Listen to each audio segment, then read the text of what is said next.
right, good evening or good morning. I'm used to saying good evening. Good morning, ladies and gentlemen, and welcome to No Mark Broadcasting's coverage of Eunice Cardinal sports. And it is opening day, not officially, but opening day for us here in the Cardinal Classic. I'm Jimmy Jones alongside my partner today. I got the man, the myth, the legend. He's usually down there keeping the Jow Panthers in line. Today, he's up here. He's joined the good team to the north, the team in red. Ron, the main man, Gunter, good morning and welcome. Welcome, and it's a pleasure to be here, again, especially since I took your place the last time, and I told everybody it was just a swap. It was not a trade. So it's nice to be here and be able to see a first game for the Cardinal Classic. Absolutely. We're excited to be here. I created a mess yesterday because I posted that we would be covering the 32nd Annual Cardinal Classic, and within minutes, I started getting my phone blown up on text messages and messages on the Facebook Messenger from old alumni from across the country telling me this is not the 32nd Annual Cardinal Classic. I'll let them fight that out. But I had one individual tell me that they won the first annual Cardinal Classic in 1964. They won the second one in 65. I had several that said, I don't want you using my name because I don't want to stir up any trouble, but they're completely wrong. It is not the 32nd. I got a message from Houston Harvey who said, use my damn name if you want to. And he said his dad played in the Cardinal Classic, but they called it the Eunice Cardinal something else back in the 1960s and early 70s. And he said, my uncle and I've talked about it. He said, the numbers are off. Now, he said, this may be what they're talking is they're saying that Scott Gladden created a tournament in 92, 93 and actually named it the Cardinal Classic. But before then, they said there was a baseball tournament that went on around here since the 1960s. It just wasn't called the Cardinal Classic, and there were a couple of years where it didn't happen. And so anyway, just to kind of explain, because I've had literally dozens and dozens of messages with people telling me this is not the 32nd annual. That's the story I've got from everybody involved, so just so you know. So here we go. We've got Eunice in the red, Tucumcari wearing the away gold, and there's the first pitch, and the first shot is into center field. Gomez gets the Rattlers on base with a drive into center. And it was a nice little hit up the gap, was able to get it past that second or shortstop to be able to get it into the outfield. Should be a good day here in Cardinal land. They set this game up to happen during the day. Usually, historically, Eunice always plays the late game in this Cardinal Classic, and today they moved it early, and I love it. Although it's hard for me to get here, I love it because it gives all the kids in the town an opportunity to come up here during school and watch it, and we've got a packed house. We do, and that first one was a nice little strike. It hit inside and found the zone. Gomez with a lead over at first. Here comes the pitch to Garcia. He takes that one down the outside, and they're going to say that one was just a bit outside. Yeah, just a little bit. Just call for the ball. We appreciate Evie and everyone back at One Radio Square keeping us in line, and they're saying we're sounding good, so you guys are sounding better. We appreciate you, and there's a throwback to first. He slid back in there head first. Yep, Gomez is safe first. In honor of the main man, Pete Rose. And so back on the hill, we didn't mention it, but Hasiel Goitia will be on the hill for the Cardinals today. He's going to kick and fire toward home down the middle, and there's a drive into left center field, scooping it up out there in left and firing it back in for the Cardinals. And Tucumcari will have runners at first and second. Yes, they do, and they've been able to so far 2 for 2 on the hits, and they're doing pretty good as far as moving the ball or keeping the runners on. Definitely not the start that the Cardinals hoped for here defensively, but we'll see if they can get going as Faust heads to the plate in the right-handed batter's box for Tucumcari. And it's good to see if the defense can live up to their name and be able to stop this before it gets even worse. And there's a drive down the left field line, and it's going to go off the wall, picking it up in left. Oh, and he boots it, picks it up again. A run's going to score, and a double with an RBI for Faust. That was a nice hit, too. It was just in the gap over there on the left. Did not make it to the foul territory as Cardinal fans wanted to see, but nevertheless, though, a run scores. And the Cardinals find themselves down here early in the top half of the first. We've got a 1-0 score. And coming to the plate will be the cleanup man. His last name is Goen.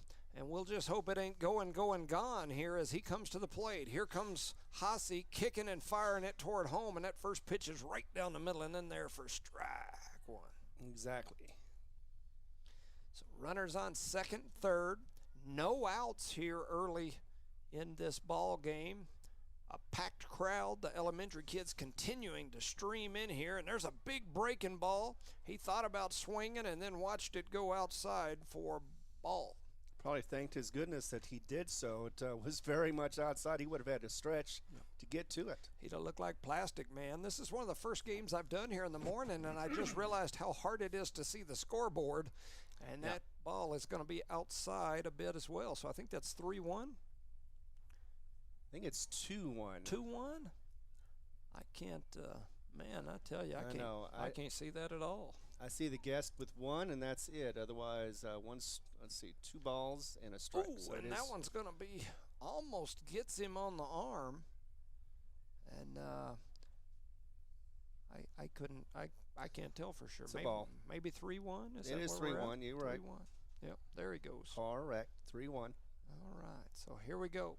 Runners at second, third, kicking and firing right down the middle on the changeup, and he's going to get him swinging on that one for strike 2. So now we got a full count. Yes, indeed. As Goen is going to try to protect the plate, and Hazy is going to try to make sure he gets that first K. See if he can blow one by him here with runners on second and third. No out, kicking and firing toward home, right down the middle. Oh, and it's a little low.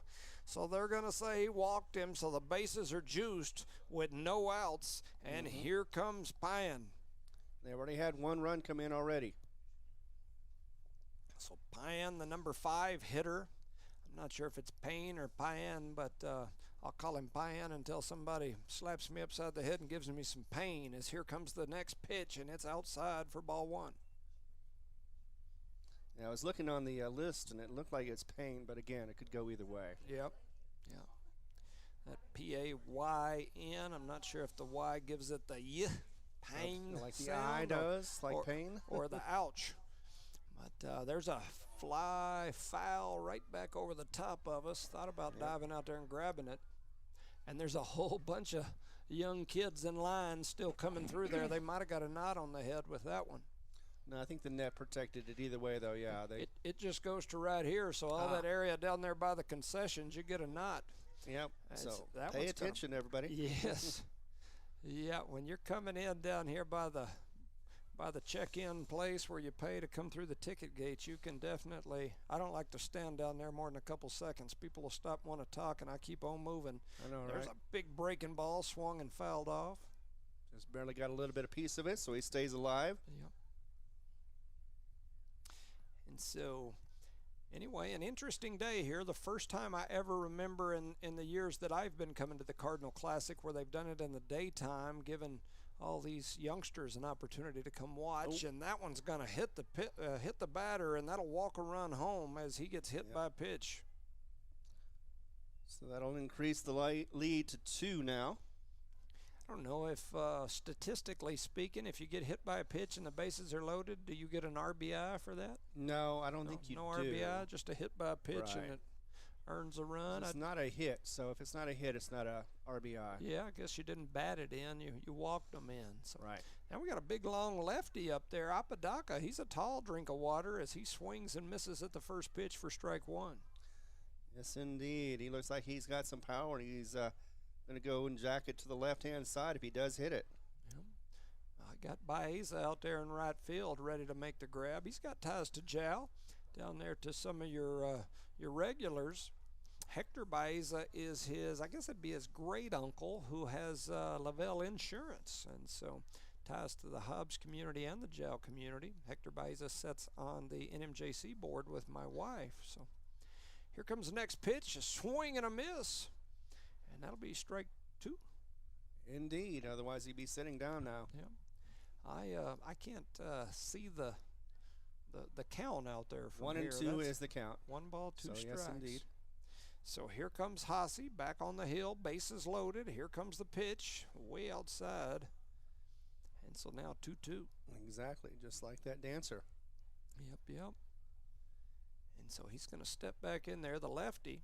He's got some interesting looking pants. Usually baseball pants have that little like cuff at the bottom of them. These are just like bell bottoms from the 70s, and there's a drive into left field. It's going to go in the gap. It's going to roll all the way to the wall. The bases are going to clear.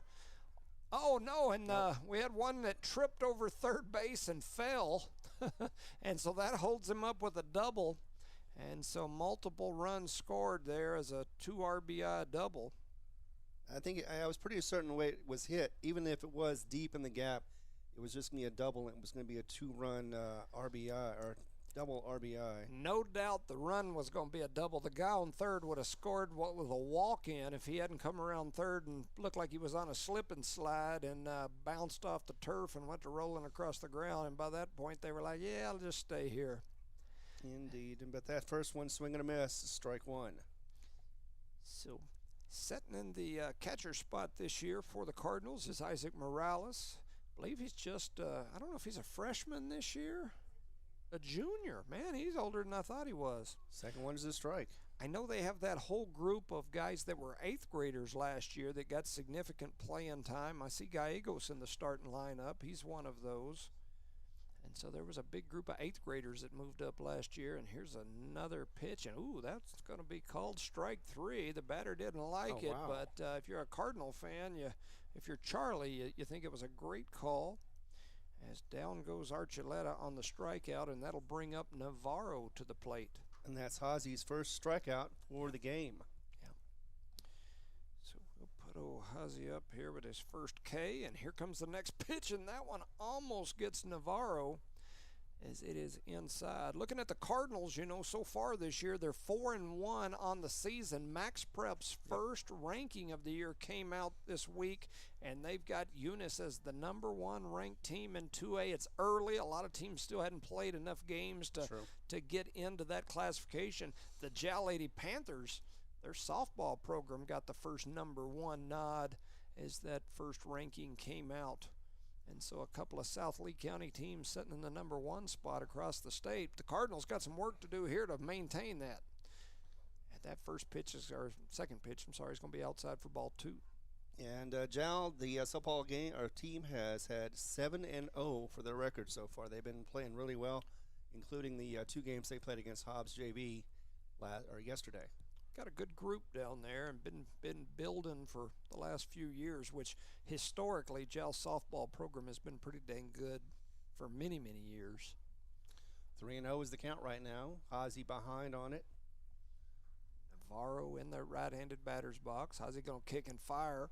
Throws that one right down the outside corner and gets that first strike, so it's 3-1. Did what he had to do, get that ball down the middle, and caught him looking. So stepping back in there, Haase takes a look, going to kick and fire it right down the middle, swing and a miss. So now we got a full count. Indeed, and now is he going to make him chase, or is he going to keep it up and try to get one down the middle once again? We shall soon see. As the crowd continues to grow with these little ones still pouring in, he reaches out, pokes at that one, and fouls it off to stay alive. Count still at 3-2, 2 on both of them in scoring position at second and third. It's maybe the most packed I've ever seen these bleachers with all the youngsters up here. It's a packed house. And here comes the pitch, swung on, chip shot right behind home. They fire it over to first, and the throw pulls the first baseman off first. And so they're going to reach on an error and score another run. Probably an E, but one way or the other, It's an RBI. And keeping Tucumcari alive here and coming to the plate next will be Insignia. This is the #9 batter and the top of the lineup sitting in the on-deck circle. So already Tucumcari able to get through their lineup in their first inning. Not a good sign for Eunice. Yeah. they can get through this batter, they will sure jump to the top. And here comes the pitch, and taking off for first. I'm sorry, from first to second. It's going to be Navarro as he's going to reach, as no throw down from Morales. No, because they were afraid that somebody would steal home and didn't want to take that chance and give them an extra run.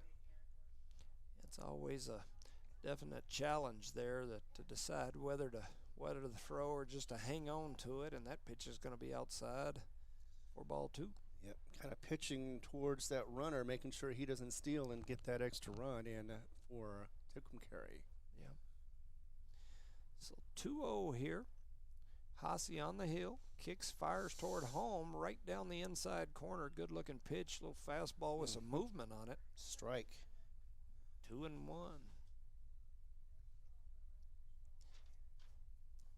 It is, like I said, just a different look sitting here. As I've watched hundreds of these Eunice baseball games, definitely a different look with this bleachers full. There's a chip shot right back toward the pitcher. He's going to catch it and fire it toward first, going to get the runner over there, and then they almost picked the runner off back trying to get toward third.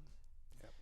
And at least they keep him over there and keep the run from scoring. So now we're back to the top of the lineup on the ground out from Exigna, and now we're back to Gomez. He had a single his first at bat. We've got 2 outs now, runners on second and third, and Gomez steps to the plate, a right-hander. And he had a single in the first, so he's going up to second bat in this first inning.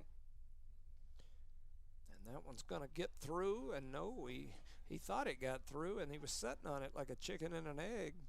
Speaking of eggs, it's almost Easter here in a couple of weeks. Be time to hide some eggs, and that's what Morales was doing with that baseball. It definitely was quick to get that mask off to try to find it. It was right behind him a whole time. Yeah. So runners at second and third. Gomez at the plate. Here comes the pitch from Haase. Big breaking ball, and it comes back in there, and a delayed call, but a called strike will make it 1-1. Yeah, definitely a nice one as it cut inside for that strike, 1-1. So here we go. Haase going to kick and fire toward home, and that one's a little low and outside for ball 2. So 2-1. Yes, indeed. Again, you try to see if the batter will chase. He did not, so he's going to have to keep him true and try to find out if he can get that inside for that another strike as he had earlier. It's interesting sitting here watching the adults come in that aren't used to the crowd being quite this big. They come in, look around, trying to find a seat, and there's a drive towards second. Gallegos, he's going to scoop it up, fire it to first, and he's going to get the lead man, and that'll get the Cardinals out of a pickle, but not before Tucumcari puts a bunch of runs on the board. I don't know how many they end up scoring right there. 5. Whew, that's a tough first inning. Yes. And so as we move to the bottom of the first, can the Cardinals make the comeback? It's going to start right here with their bats. You're listening to No Mark Broadcasting's coverage of Eunice Cardinal sports. Did you know that Cardinal Hardware isn't just your ordinary hardware store? They're your one-stop destination for all your hardware needs. As the sole hardware store in town, they take pride in being locally owned and operated, serving the community with dedication and care. Cardinal Hardware is fully stocked with all the essentials you need, ensuring you can find everything you're looking for right in Eunice. Cardinal Hardware in Eunice, another proud sponsor of all Lee County sports and academics.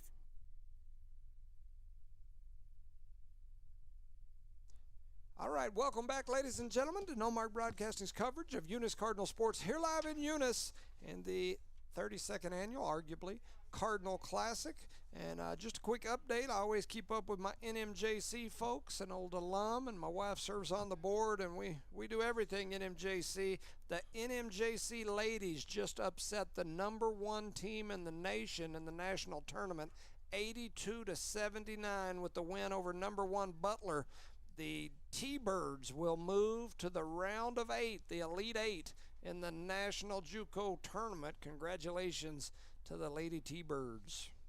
I got for that inning, it was 5 runs off of 3 hits, 1 error, and 2 left on base for the Rattlers. Pretty good offensive inning for them, no doubt. And congratulations to Coach Medford and the gang over there at NMJC. I know that's big news for the T-Birds. I always find it interesting how they can get the lineups always rotating, and still they have the same winning effect every year. They have sometimes years are better than others, but they definitely have top teams every single year. I tell people all the time, I don't think a lot of people around Lee County understand the caliber of teams, all sports, that they have over there at NMJC.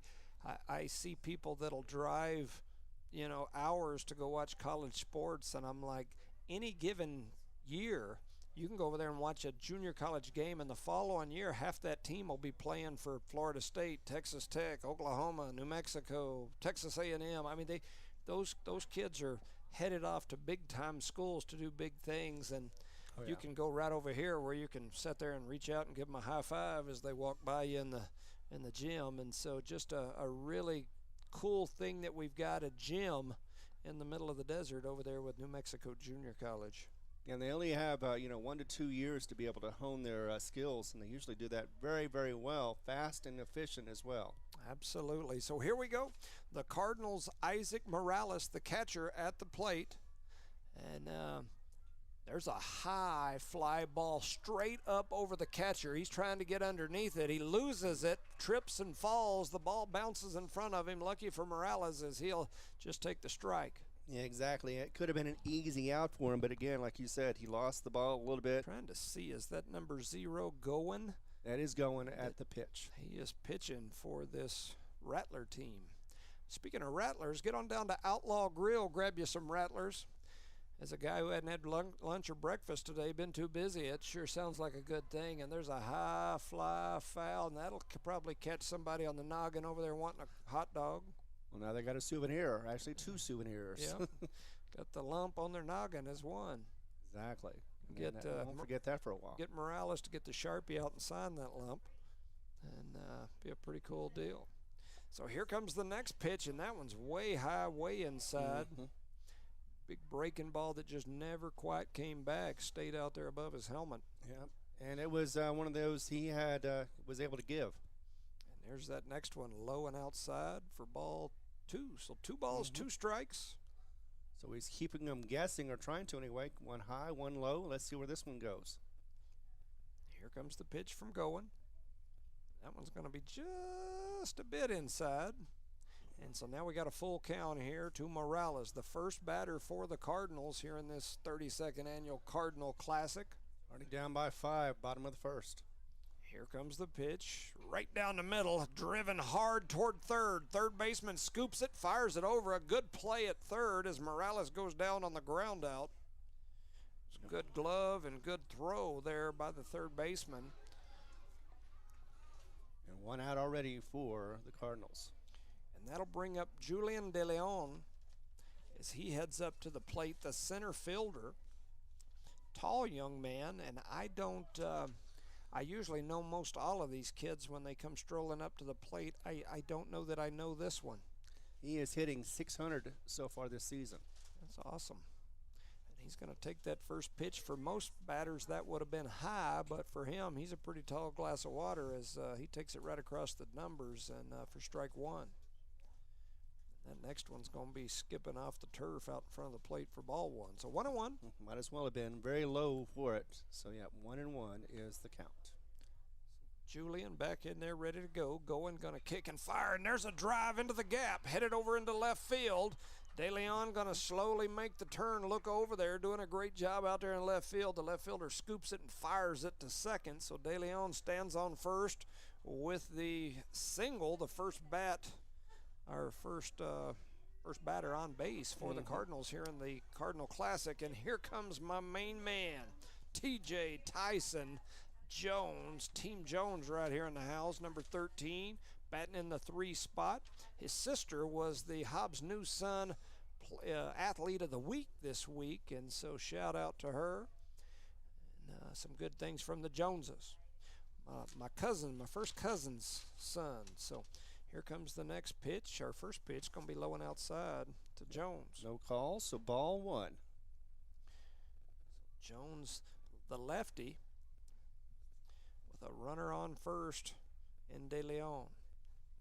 Jones going to step in there. Got some of them gloves that look like those bull riding gloves that he started seeing the last couple of years. And And he takes that one, and it looked like a good-looking pitch. And it was a strike. So Jones takes a look over at T.A. Tyler Almaguer, the Eunice legend. Sets in the top 10 in just about every statistical baseball category in NMAA record book history, as he's now the coach of this Cardinal team, standing over there. And Jones swings and fouls that one back over toward David Gallegos' house. Senator Gallegos been in Albuquerque doing some work for Lee County in southeastern New Mexico. Not sure if he's back yet or not. If he is, he's got a souvenir back there by his fishing pond. I saw him a couple of weeks ago at Estacado. Yeah? Yeah. Jones going to step in there ready to go, and on the hit and run, he's going to chip it towards second. The second baseman going to scoop it. De Leon reached as he was already on the early start, and so Jones is going to ground out, and that'll bring up the cleanup batter, Andres Serrano.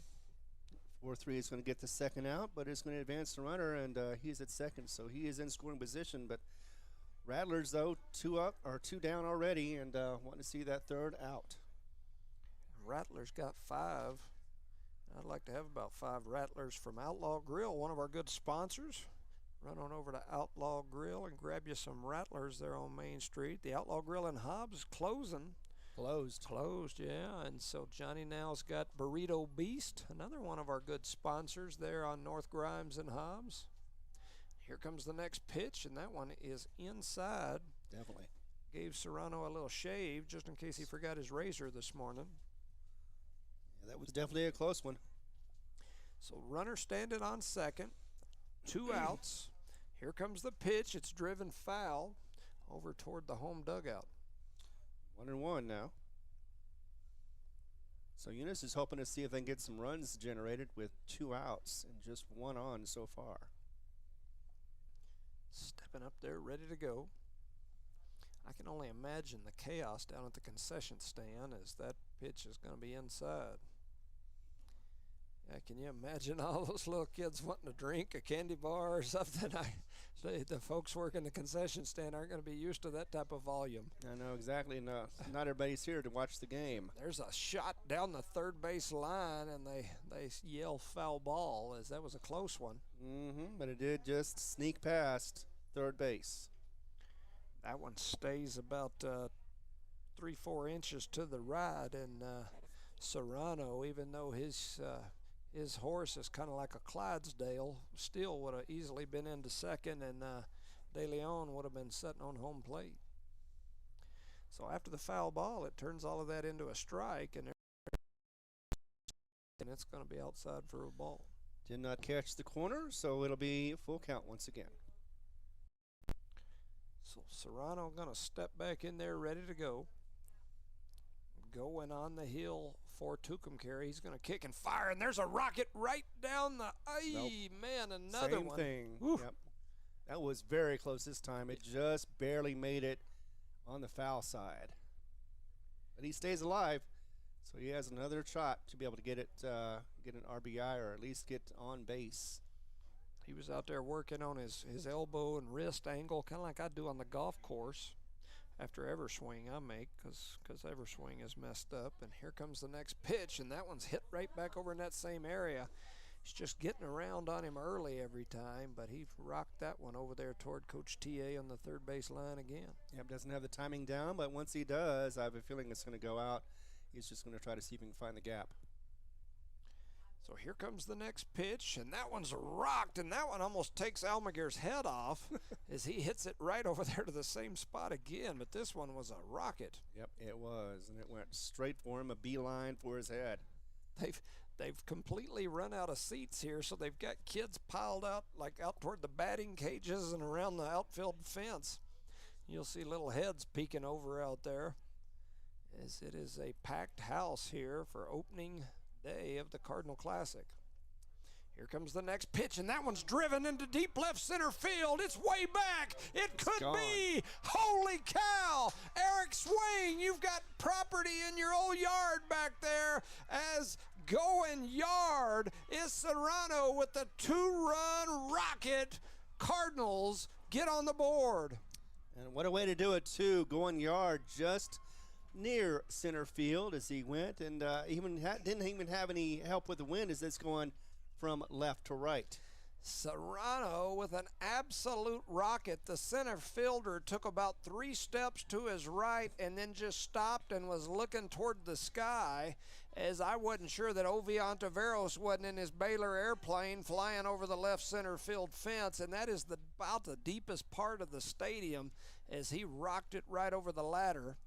And so that'll bring up my main man, Luis Zamora, as he steps up there and fouls the first one off, and it's 0-1. I know, the Zamora, the better. You know what they say? Absolutely. And we'll shout out to the Eunice Health Clinic, one of our great sponsors, Elma Romero and all the gang down there. We appreciate you watching. There's a drive toward the gap. It gets past the second baseman, and so standing on first will be Zamora with a single. And we've got a little rally going here. We did the Cardinal softball game the other day. They had 2 outs, no runs on the board, and next thing you know, they had a 2-out run where they put 7 runs in the first inning. So the Cardinal baseball team trying to take notes. Brian Diego's coming up next. He's got a .538 batting average. He is one of those that you want to see up there, especially with the runner on at first. Young man's a freshman. And last year as an 8th grader, he came in, did big things. Zamora had the early jump, headed for second. Then the pitch gets by, so Zamora with a stolen base, and he's going to stand on second with an easy stroll. Yep, wild pitch, stolen base, and he's at second with Randy still at bat. Zamora looked like a meth junkie on a catalytic converter trying to steal off the cars as he steals to second, and there's a drive into right field. Will it find the turf? And it does, and then it bounces over the right fielder's head. Turning the corner is Gallegos, the freshman. He's going to stroll into third. T.A. trying to decide, and he does last minute. He gives him the red light, but not before Gallegos, the freshman, with a base-clearing triple. And yeah, that was badly played, but nicely hit by Gallegos. Once again, .538 is his average, and he's proven it now.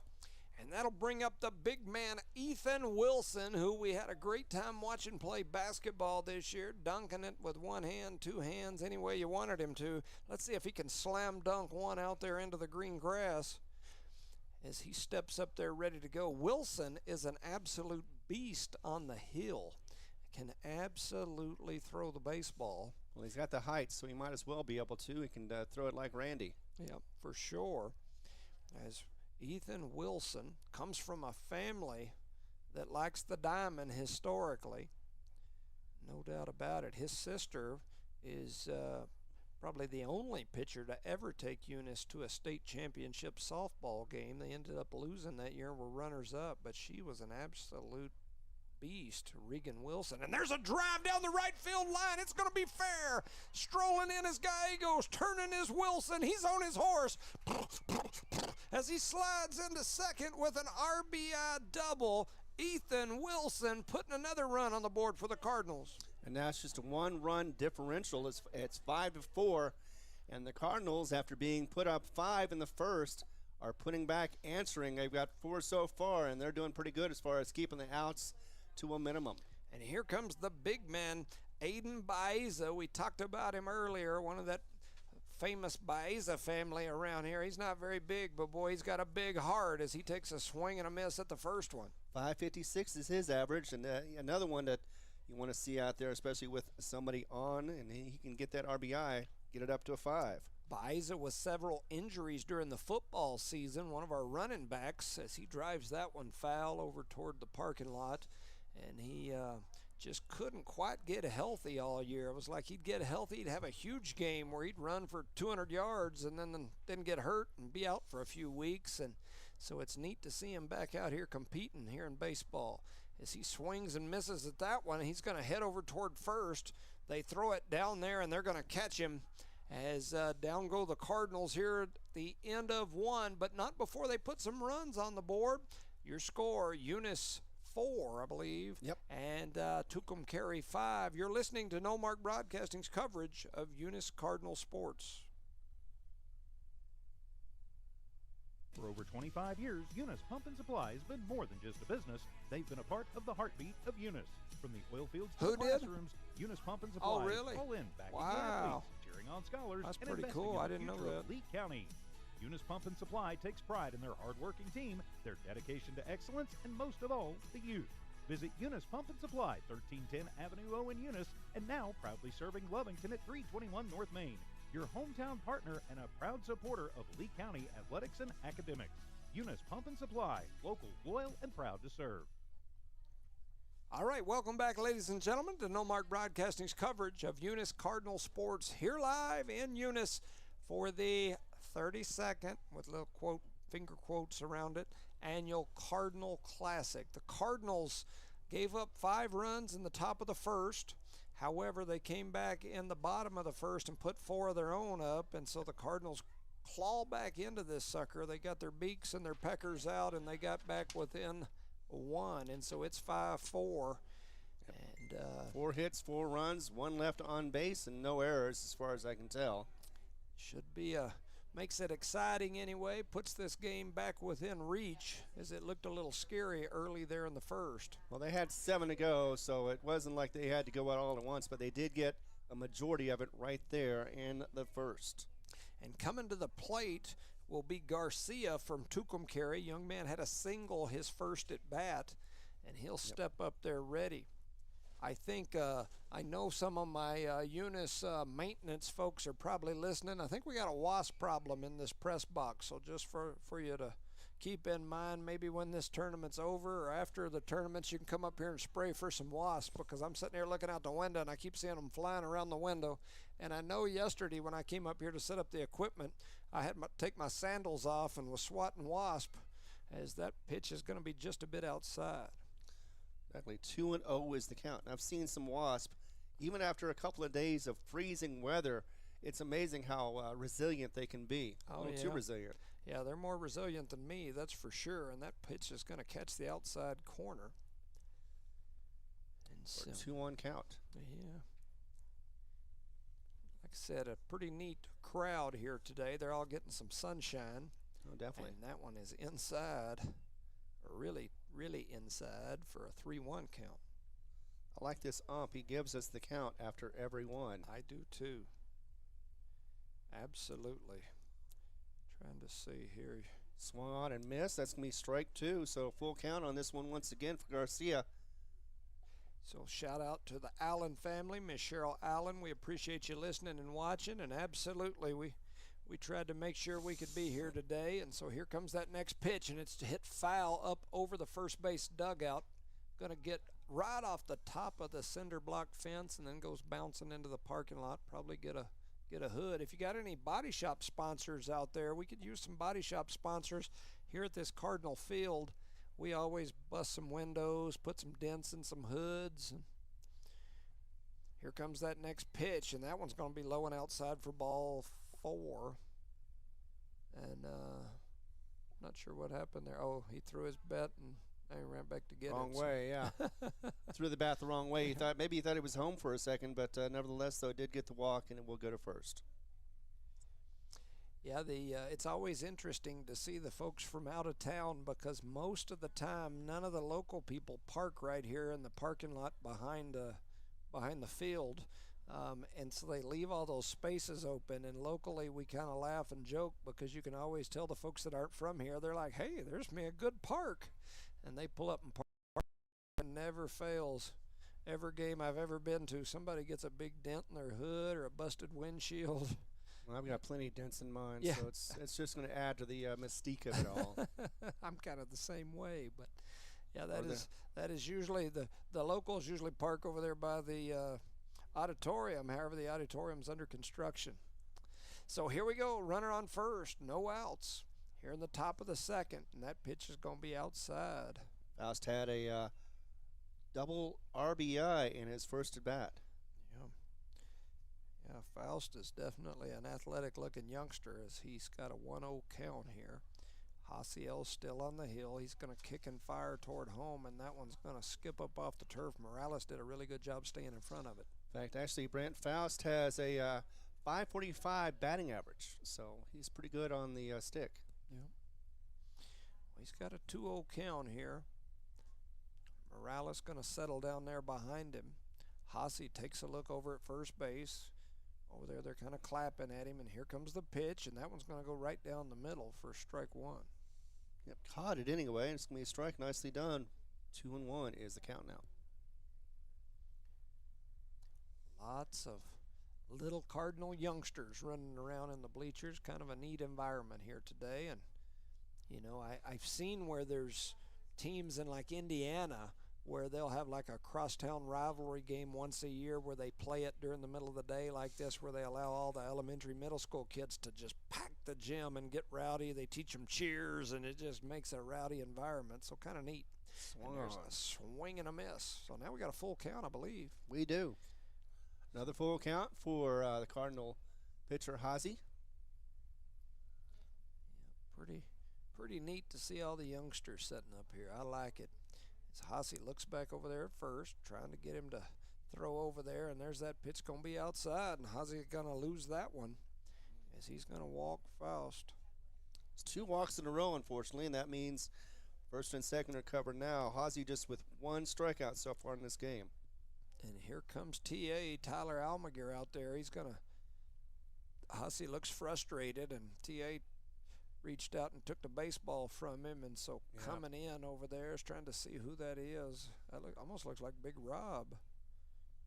Big Rob out there on the field. It is Big Rob. Carlos Armendariz, a.k.a. Big Rob, as another one of our, I believe he's a sophomore this year. As, he's a youngster, but he's another one of those that is a big kid, long kid, stands about 6'3", and had a heck of a baseball or a basketball season this year. Part of that Twin Tower group down in the paint, him and Ethan Wilson. So Big Rob will come in. He's going to warm up a little bit. Part of that McCaslin family. Just saw his grandpa downstairs a while ago when I ran back to my car to get my notepad and my pens and whatnot. And so definitely a long-time Eunice family there.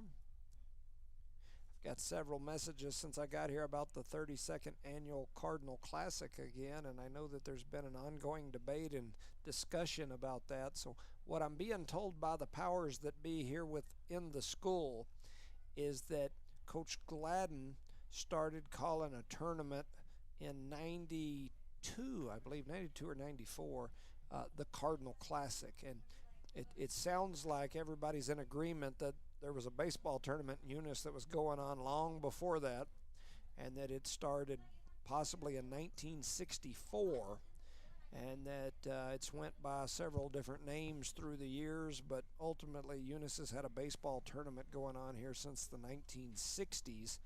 However, there was a few years here and there where it stopped for, for a couple of years, for whatever reason, or maybe a year, and anyway, since 1994, I believe, they've kept this thing going, and that's how they get to the 32nd annual is what they call it. Well, this is the 3rd appearance for Carlos in this season. He's had 5 runs come in. He's also had 4 strikeouts during his time on the mound, and he has an ER of 5, so he's looking to see if he can improve his numbers of this season. Big Rob up there ready to go. At the plate is the pitcher going, and he walked his last trip up there. He's got runners on first and second. He's going to foul that one right back over the top. It reminded me of a 1980s Friday the 13th 3D movie I watched as a young kid at the theater where the pitchfork came at me and I thought it was going to get me. That's kind of the way that foul ball was. Exactly, as he went right over our heads. So 0-1 here. Big Rob on the hill. He takes a look. He's going to fire a breaking ball across the plate. Good-looking breaking ball in there for strike 2. Yes, indeed. Went down the pike for the strike. Starting to see some of these other teams head out here onto the or arrive here at the stadium. Mesilla Valley Christian walking up the stairs here just below us.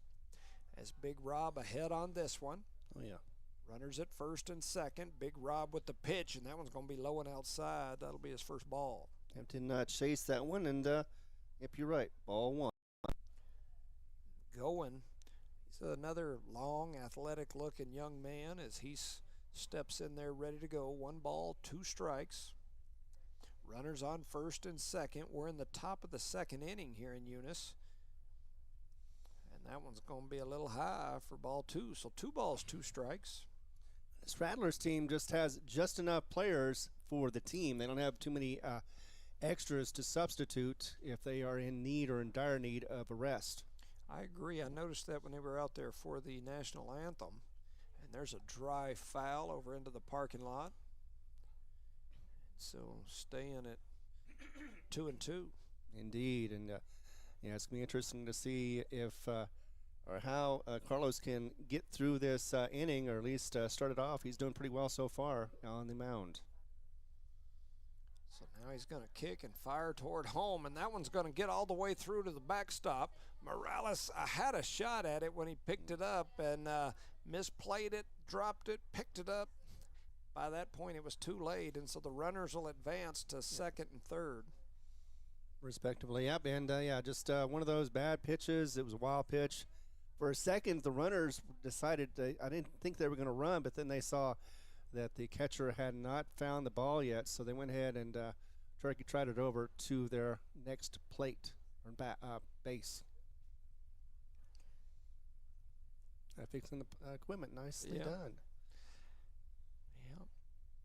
So back on the hills, Big Rob. I believe we've got a full count here. We do. Runners on second and third.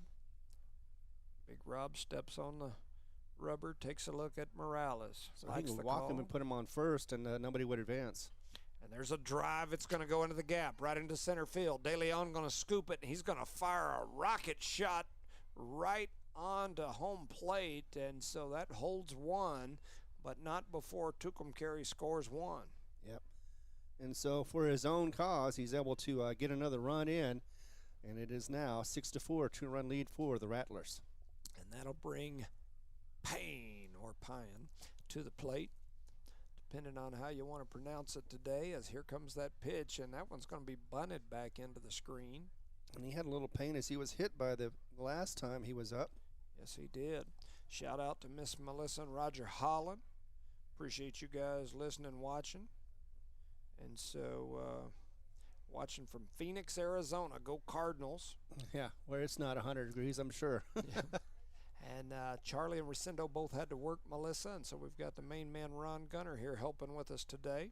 Oh, caught the corner on that one. And so, yeah, that was a one that looked outside to me. I'll call it like I see it, but we'll take the call here if you're a Cardinal fan for sure. Exactly. 0-2 is the count already, and like to get to see Carlos with his first strikeout of this game. Runners on the corners, first and second. Big Rob came in after Hasiel had multiple people on base, and so Hasi had the start. So he's first and third now. Runners on the corners. Yep. Another bad position for a pitcher, but nevertheless, 0-2 is the count, and he's going to deal it. And that one's right down the outside corner, so ring him up, set him down, send Big Six Payan to Payal right over to the dugout. As he goes down on the strikeout, that will be Big Rob's first K of the ball game. Apodaca coming up. Yep, first out for the Rattlers in the top of the second. This young man had a 2 RBI double his last at bat, and so he steps in there with runners on the corners. Here comes the pitch, and man, that ball hit the catcher's mitt, and then he swung, so he's a little behind it. Yeah, Apodaca with a 286 batting average, so he improved it with that last hit. Miss Woodell, our elementary principal, stepping out there directing traffic with the kiddos. As here comes the next pitch, and there goes the runner, and that ball's inside, and they're going to let him reach as he heads over to second. Exactly. No need to go ahead and try to get another run coming in just because you want to try to throw that one out. You know, through the years, we've had some catchers that could absolutely, like Conager Pierce. Nobody did that when Conager was the catcher because he had an absolute cannon, and he could gun them at second even if there was a runner on third. And so not too many people did that those years that he was there. I think back to like a Chad Dean, who was a heck of a catcher for years and just had a not that this young man's not a great catcher, but through the years Eunice has had a few that the old we're going to take off from first because we got a guy on third didn't work because they'd ring them up. And so stepping back in there is Apodaca, and he's going to swing and miss at that one. And down he goes. It's a foul, but it was caught, so out number 2. So Big Rob with his second K. Morales doing a really good job of hanging onto that foul ball. And so coming up to the plate will be Archuleta. And he's got runners at second and third. He's got 2 outs. Does Big Rob, and so just needs to get through this batter.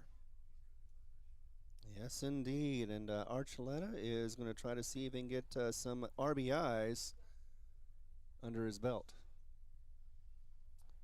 Has taken that first one. Ball.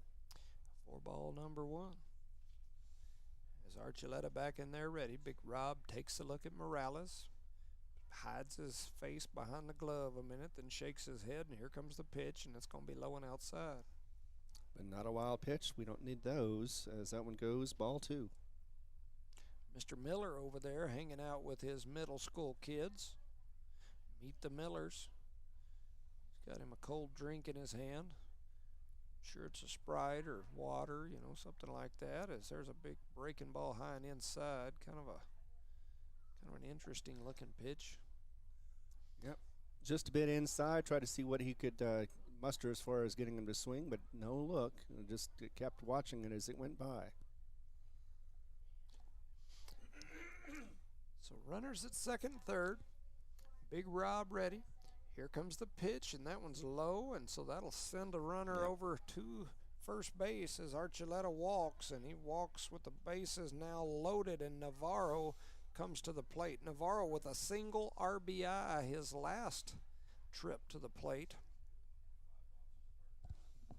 Got on with an error, actually, as it was a bad throw to first. Yeah, I'm not good with errors in today's game, and the reason that I'm not is because it's just a judgment call for whoever wants to call it, and depending on who's got the pen in their hand, one guy might call it an error, the other guy says, well, it was a great hit, he bobbled it, a throw, the first baseman gets the error, the shortstop gets the error. And so I was watching something on NMOT the other day where they were discussing that, as that one's fouled off for a strike. But, and they were saying that like 2 different teams, same game, that the stats were kept by stat keepers from both schools, and at the end of the game the stats didn't even come close to matching because some people were calling hits and some people were calling them errors. And so it's just kind of it's an interesting deal, stats are, as there's a drive over toward third. The third baseman scooped it, but then he booted it, and then he boots it again. Well, he knew at that point it was a moot point to try to see if he can get it over to first, as it was already, the runner was already near there if he hadn't already gotten there. So that'd be one of those like we were just talking about. You can call it a single, you can call it an error. He made a good run across the diamond, steps in front of the shortstop, scoops it good the first time, but then when he went to transition it to his hand, just couldn't hang on. So, and there's a pitch for a strike. Meanwhile, there was a run that went across. So it's 7-4 now. That'll bring up Navarro. No, I'm sorry. That'll bring up Isigna. The catcher. And so the young man grounded out his last at bat. The bases are juiced. 2 outs here. First one was a strike. And that one's inside. Very much so, yeah. Insignia had to get back a little bit so he wouldn't get hit. I also found that out, too. If the batter doesn't try to defend themselves and move and they get hit by the pitch, they can be called out because of that. Yeah, like I said, a lot of those rules like that are always interesting to me. Because to me they're judgment calls, and so it's there's a one right down the middle for a strike. Well, just like with basketball with assist, it's all about knowing the rules and which one applies. Yeah, and I agree with you, but it's kind of like what I do all day long, every day. I sit around and judge situations, and I will tell you that, and there's a strike right down the Yep, middle, and strikeout down he right there. goes. And so Yep. Big Rob with his third K, and he gets him out of the inning. But what I'm saying is, for example, a speeding citation. Somebody gets pulled over for speeding and they are intoxicated, so they get arrested for DWI. Well, in New Mexico, they have what people refer to as the fruits of the poisonous vine. And case law indicates that the traffic stop has to be valid before anything after that can be valid. So although that guy may have stumbled out the door with a bottle of Jack Daniels in his hand and fell over and said, "I'm drunk, take me to jail," if the defense attorney can fight the traffic stop and the validity of the radar equipment or whatever measured that speed, then they can have everything from that point forward thrown out. Does that mean the guy wasn't drunk driving? Absolutely not. But if you can find that problem, that chink in the armor or the link up to that point, then sometimes you get off. In the world of sports, that chink is someone's opinion Right. as to whether or not they, booted the ball over there, whether his hustle across the diamond to scoop that in the first place, and then inability to get it into his hand and make that fire, is that an error, or was that just a heck of a hustle play where he was lucky to get a glove on it and not fire it across the diamond and call it a base hit? And so an assist in basketball is the same sort of deal. Yeah, there's rules, but there's also some gray area that could give whoever's the judge in that case to determine whether or not it's an assist. And there's so many things like that. I watched an NBA game the other day where it was a NCAA March Madness game where a guy scored in his own basket. And so there was a discussion by the announcers as to who's going to get credit for that basket. And they went back and forth, and listening to very educated commentators debate that issue for a few minutes was very interesting. And then finally they ended up basically saying that nobody gets the basket. And so anyway, all of that stuff is open to debate and discussion. That's what makes sports to me so good is, you can – that's what I enjoy about sports is the debate or the discussion about the game, who's going to win, who the better pitcher was, whatever it might be. Had that one too, and it was the last person on that team who touched the ball was credited for it, even though he did not make the shot. Yes. So very, very interesting. At the plate here for the Cardinals is Hasiel. And Hazy is 2-0 right now, so he's ahead of the count. And here comes the pitch right down the middle as he takes that one for a strike, and so now it'll be 2 balls and a strike. Hasi, this is his first at bat. He started this ball game as the pitcher for the Cardinals. And there's a drive. He hits it right at the second baseman. Second baseman going to scoop it up, fire it to first, and down goes Hasi on the ground out. So the 4-3 gets the first out once again for the Cardinals. So now that'll bring us back to the top of the lineup. The catcher, Isaac Morales, comes to the plate. Young man grounded out his first at bat. And he'll step up there ready to see if he can redeem himself. Cardinals trail, what is it now? What's the 7-4 still. 7-4. So 3 runs is what they need to get back or want to get back. Got to get the bats going here as there's a swing on the breaking ball and a miss. Good looking pitch. Oh, yeah. Yeah, the Cardinals have been having trouble at the top of the order, but in the middle of the order, they got them back in the game, at least in the first inning. So here comes the next, and another big breaking ball swing and a miss. So 2 straight big breaking balls right down the middle. 2 strikes. And Morales taking some big cuts, but just unable to get any contact. Here comes the next pitch. Big breaking ball, and it's right down the middle, and he watches that one, and so down goes Morales on the strikeout. It was a nice little sinker, looked like, as it went right into the zone. And you're right, Morales just watched it go by. Couldn't do anything else after it had that certain point. So that'll bring up Julian De Leon. Young man had a single, I was told, in between innings a while ago. There's a drive into deep center field. It's way back. Holy cow, in my Harry Carey voice, it's out of here. I was just about to say that I was told he had a grand slam in a game the other day. And so De Leon goes yard as he drives it over that left center field fence. De Leon with the home run. Hitting over 600 now with those last 2 hits, and definitely earned that one with that huge homer. It went out of the park in the center field. So nicely done once again for De Leon. And he bounces up and down with his team as they celebrate there at home plate. And De Leon cuts the gap to 2. Now it's 7-5. So we're almost back to 1, but 2 right now. And as everybody says, it's 1 run at a time. And so he got that one nicely done. Unfortunately, nobody on the bases to help him out with the RBIs, but it happens that way sometimes. Jones up here next. T-Man Tyson Jones heads to the plate as he grounded out his last at bat. And he'll step up here this time, ready to go. Jones the lefty, got the right leg with the little shin protector on it as he takes that one outside for ball Just two. a bit outside. So 2 balls, no strikes here for Jones. Tyson Jones, the T-Man. Mentioned Haley Jones a while ago, the Hub's New Son Athlete of the Week this week. Young lady's batting .800 for the year for the Lady Cardinals, and she is an absolute beast on the softball field. Last one caught the corner on that one, so it's 2-1 for the count. Jones up there ready, takes that one right down the middle, and he looked like he wanted it, but he took it. So now we got a 2-2 count.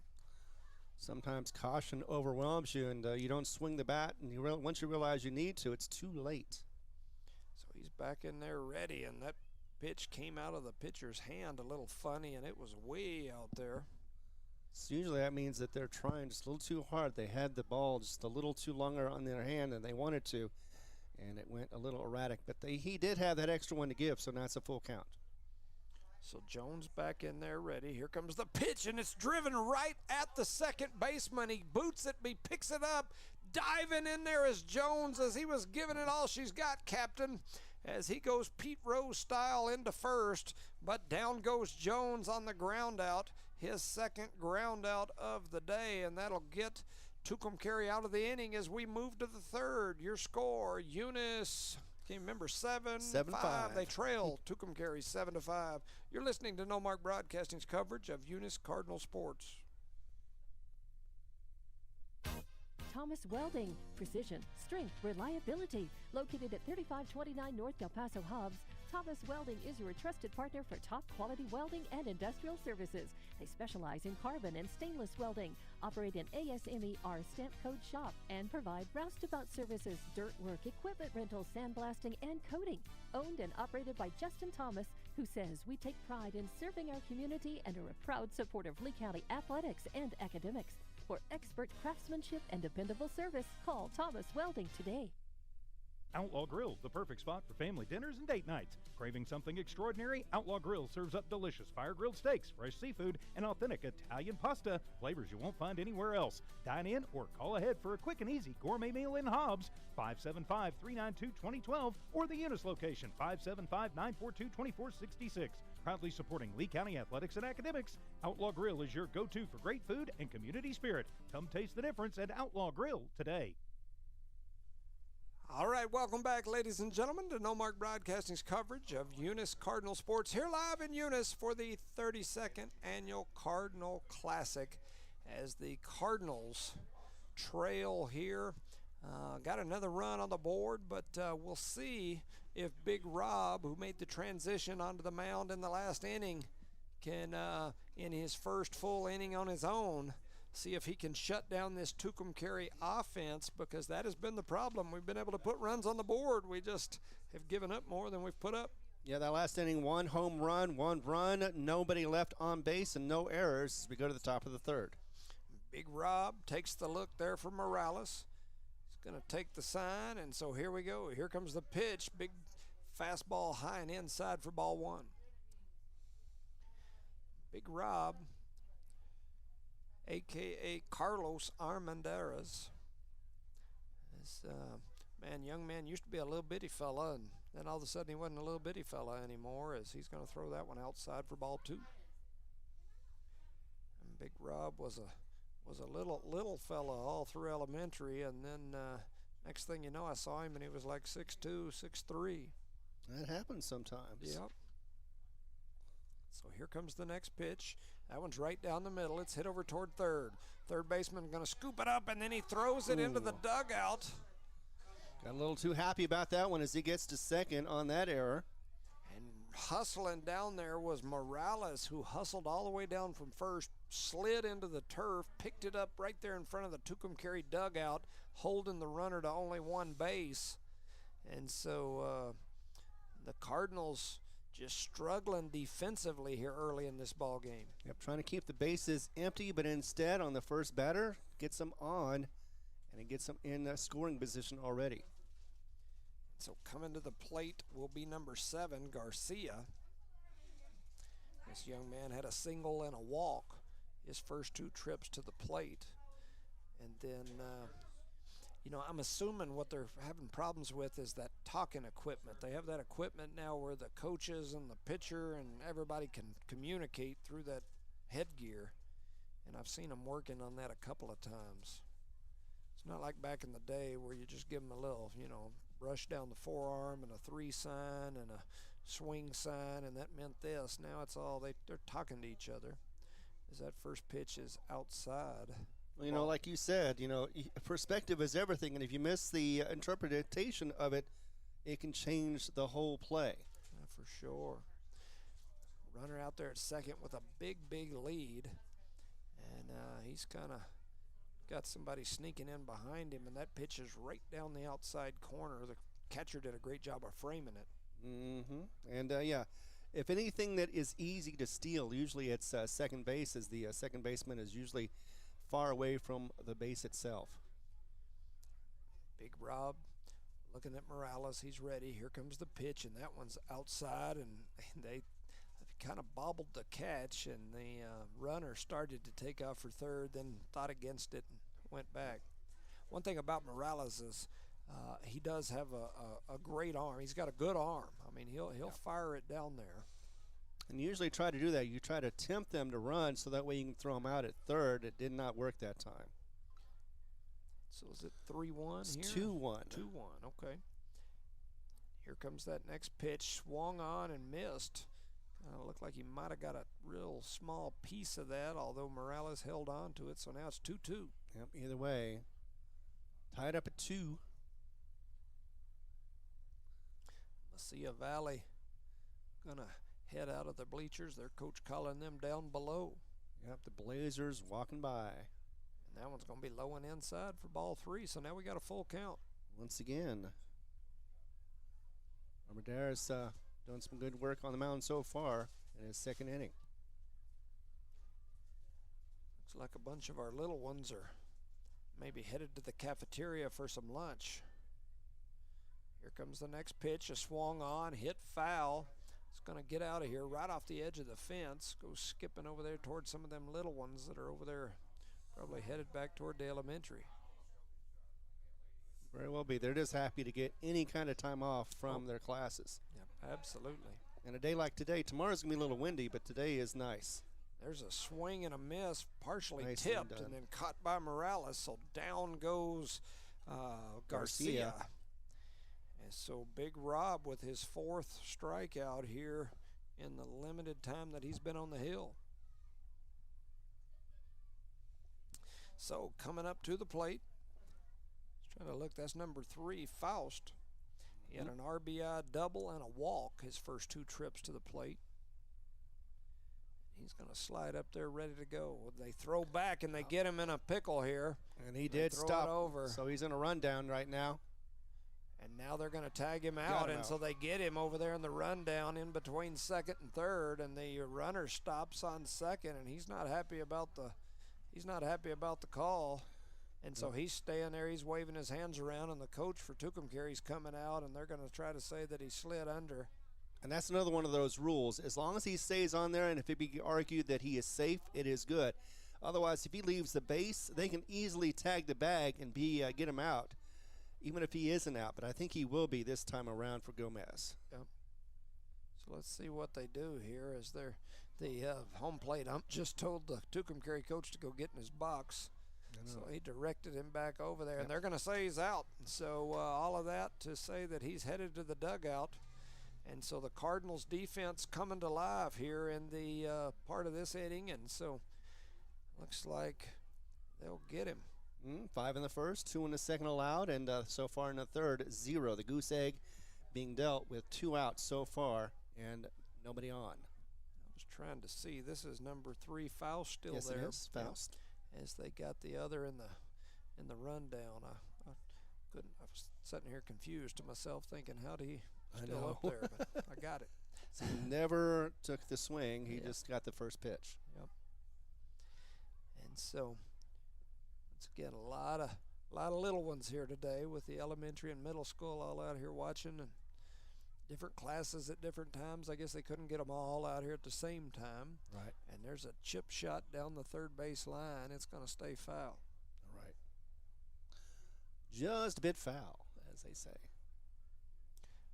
That young man there looks like Flavor Flav. He's got more sparkle in his ears than Flavor had. But he's got a cool look to him for sure. So here we go. On the hill, Big Rob. He's going to kick and fire toward home. That one's going to be a bit outside. Yes, indeed. Now we're at 2-1 for the count. Flavor Flav. Yeah, you want to see somebody looking at you funny, just go out there and tell them that. And he yeah. won't even know who it is. That's true. That is true. His parents probably would, though. Oh, definitely. Here comes Big Rob. He's going to kick and fire and swing and a miss. 2 balls and a strike here. Big Rob strolls back over to the mound, climbs on there, looks around, and now he's ready. So here we go. A little delay there, but here comes the pitch. And that one's going to get away from the catcher, go all the way to the backstop. Nobody on, so it won't matter too much, but it'll be a ball. You want to talk about an old reference? When they do 2-2, I always think of Richard Nixon, you know. Oh, yeah, with the 2-2, yep. And now it's a full count. Absolutely. Back in there, ready to go. Here comes the pitch. And that one's going to be a little high and inside, so Faust's going to walk, his second walk in a row. And so coming to the plate now will be the pitcher going. He's got a walk and what I called an RBI single. Definitely he heads back to the plate with a runner on first. He's been doing his own cause some good, because he's been producing just enough to get those runs in. Mr. Miller headed back through again. Still got a drink. He must just be sipping on that real slow, as his drink's been full the whole time I've been seeing him walk around out there. Here comes the pitch, swing and a miss for strike 1. Call it doctoring. Yep. Shout out to Charlie and Resendo, listening from work. Don't work too hard out there. I know. Don't get blown away tomorrow with all that wind that's going to be promised. Man, it's going to be a mess tomorrow. There's a swing and a chopper to third. Third baseman going to scoop it up. He's going to fire a one-hopper, and doing a good job with it over there was Wilson. And so down goes, who was that? Going. That was Going. Going. So he goes down on the ground out, and so we'll move to the bottom of the third, right? Mm-hmm. Bottom of the third, and that was the third out for, actually the first out for Going, but definitely no hits, no runs, no errors, and nobody left on base. We're going to go to the top of the fourth right here in Eunice. Be back in a moment. Around here, we work hard on the field, in the classroom, and in life. And companies like Parker Energy, they're in our corner. Since 2006, they've delivered expert transport, pump truck, back truck, and disposal services. But more than that, they've supported us, our schools, our sports, our future. Thanks, Parker Energy, for showing up and believing in what we can do. Eunice Municipal Schools is proud to serve their students and community every single day. From kindergarten to high school, Eunice Schools has stood strong, delivering quality education, building resilience, and shaping tomorrow's leaders. This year, Eunice Schools is focused on more growth and more learning, and more Eunice pride because Eunice is on the move and the schools aren't slowing down. To the students, families, staff, and the entire Eunice community, thank you for being a part of something special. Let's make this year one to remember. For over 25 years, Eunice Pump and Supply has been more than just a business. They've been a part of the heartbeat of Eunice. From the oil fields to the classrooms, Eunice Pump and Supply is all in backing the athletes, cheering on scholars, and investing in the future of Lee County. Eunice Pump and Supply takes pride in their hardworking team, their dedication to excellence, and most of all, the youth. Visit Eunice Pump and Supply, 1310 Avenue O in Eunice, and now proudly serving Lovington at 321 North Main. Your hometown partner and a proud supporter of Lee County athletics and academics. Eunice Pump and Supply, local, loyal, and proud to serve. Welcome back, ladies and gentlemen, to No Mark Broadcasting's coverage of Eunice Cardinal Sports and the 32nd Annual Cardinal Classic. The Cardinals trail here in the bottom of the third. But that one goes outside for the first pitch for Serrano. And coming to the plate is Andres Serrano. So being told that some people that our sound is good and some people saying that our volume is low. So I'll turn up my volume a little bit here. If it gets a little fuzzy sounding, let me know. Shout out to Mason Caperton. Appreciate you listening. Mason, another one of those big-time Eunice sports stars. Went to play for New Mexico State after pitching here for Eunice. A D1 player for sure, and our main man, Mason Caperton. Ultimately, the story is we gave up a lot of runs those first 2 innings, and so that's kind of the story. But the third one, 0, so that is a good sign for Eunice. They're getting better, improving their defense. As that one goes across as a ball, it is 3-1. Appreciate Jared Gladden out there watching, listening. Another Eunice Cardinal baseball star in his own right back in the day. I mean, he was a heck of a pitcher, a heck of a quarterback. I mean, another great athlete. He and Randy both amazing players and part of this legacy here in Eunice baseball for sure. So we appreciate you guys. Full count right now for Serrano. There's the pitch. It's chipped up and gonna roll foul. Right. I had a feeling it might anyway. Didn't have that trajectory to go forward and went back. Still keeps him alive at the bat. Full count. Shout out to our main man, Houston Harvey, over in East Texas. That whole Harvey family, a lot of baseball state championships at the hands of the Harveys, and so a great group as well. Appreciate you guys listening. Is that pitch going to be inside for ball 4? Yes, it is. And Serrano going to earn the walk. Young man had a 2-run home run, his first at bat, and he walks that one. And so that'll bring up Luis Zamora. And so Luis heads to the plate. A bunch of our youngsters getting up and leaving slowly, so. As a good manager would say, by hook or by crook, you just want to be on the base. It doesn't matter if you get a hit or a walk. By hook and by crook. The crooks are the ones that sometimes come to see me. Not all of them. There's a few of them that aren't crooks, but there's a few crooks too. So I see a few crooks here and there anyway. I bet you walk down a crooked road. I wear a crooked robe every now and then. I don't know about the crooked robe, but Ball 1 right now.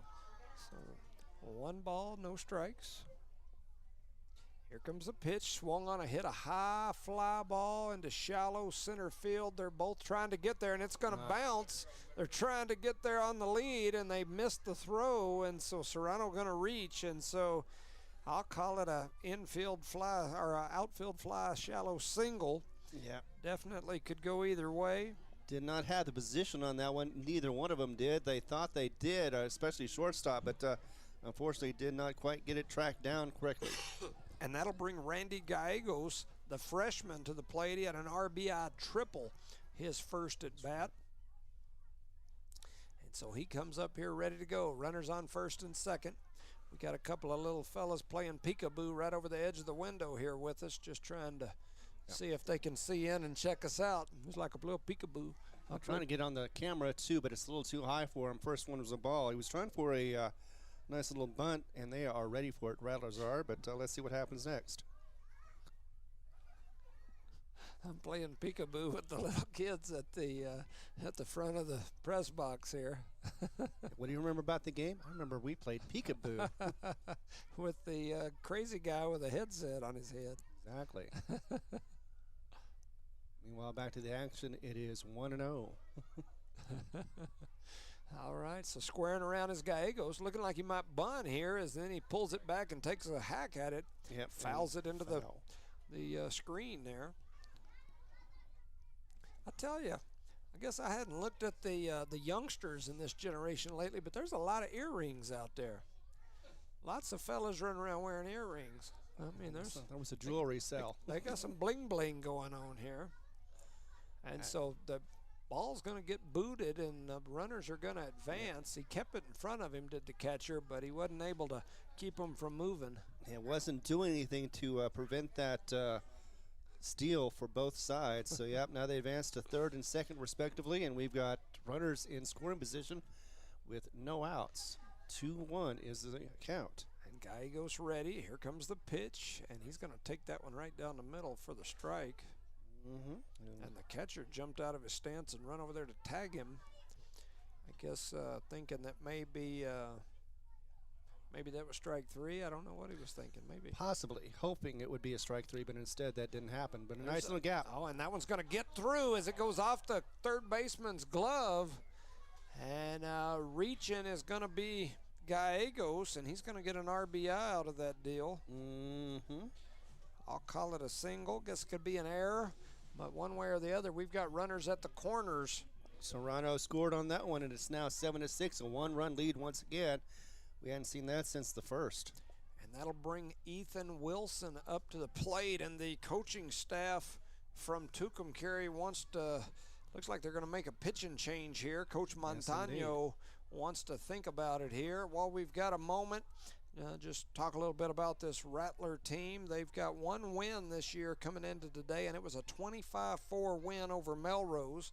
They've got losses to Grady 2-5 and Logan 1-5. For the Cardinals, you know, they started off their season with about half or maybe three-quarters of their varsity team still playing basketball. Usually and happens, so yeah. they fell to Kermit 5-6. After they got their basketball team members, they went and played Kermit again, and they won 12-2 against the same team. Exactly. So they did win over Kermit. They have a win over Wink, 13-10, a 17-0 win over Melrose, and a 13-0 win over Melrose. And that was a doubleheader on that day. So they blanked Melrose and put up 30 runs in 2 games. That's pretty impressive, and they did it in 5 innings on each one of those. And for those that weren't here at the beginning, they are 4-1 on the season, and this week Max Preps put out their first rankings of the year, and Eunice currently is the #1 ranked baseball team in 2A baseball in New Mexico. And Tucumcari comes in 1-2 on the record so far this season, so this is only their 4th experience as Eunice has. So these Cardinals, you know, historically, it's just been we're ranked #1 in the state right now, and that is one of the things that I often complain about. And I know some people around here, at least in Eunice, there's a handful that get tired of hearing me say it. But most of these same athletes on this baseball team were on the football team, and our football team all year was ranked in the top 3. I don't think we ever fell out of the top 3. We finished the season losing in the state championship, so you finish the season as the #2 team in the state. Same kids on the baseball team were the #1 team in the state.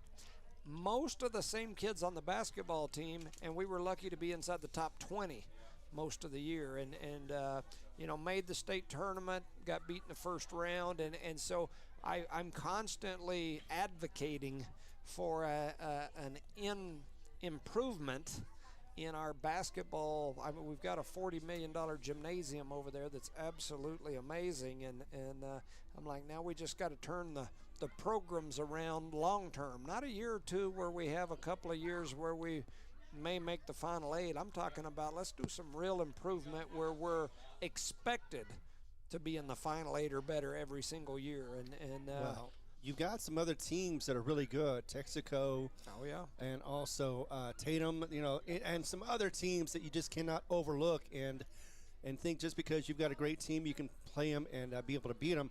You've got to go out there and do their best. And, you can't have a whole team of Melisones or Elijahs, but you definitely can try. Yeah, for sure. The Melanson boys are definitely tough, for sure. Their daddy was a state champion down in Jal in his young days, and that whole Melanson family from down there in the Jal area, and they were multiple-time state champs in multiple sports, including basketball. And so, anyway, definitely something to talk about. I'm always bickering about it. I know some people that hurts their feelings when I bicker about it, but the reality of the matter is, the truth is, same athletes, number 2 in the state in football. Same athletes, number 1 in the state in baseball.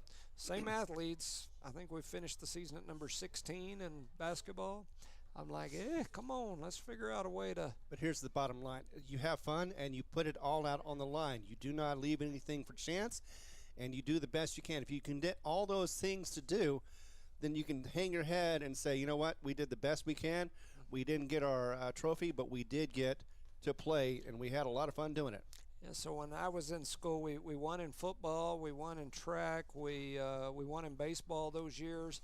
The only sport that we didn't win in, basketball. And basketball was like my favorite of all of them that we played, and I just, I'm one of those. I'm not much of a everybody gets a trophy and have a good time. I'm gonna go out here and let's kick some teeth in and break some necks and win it all type of person.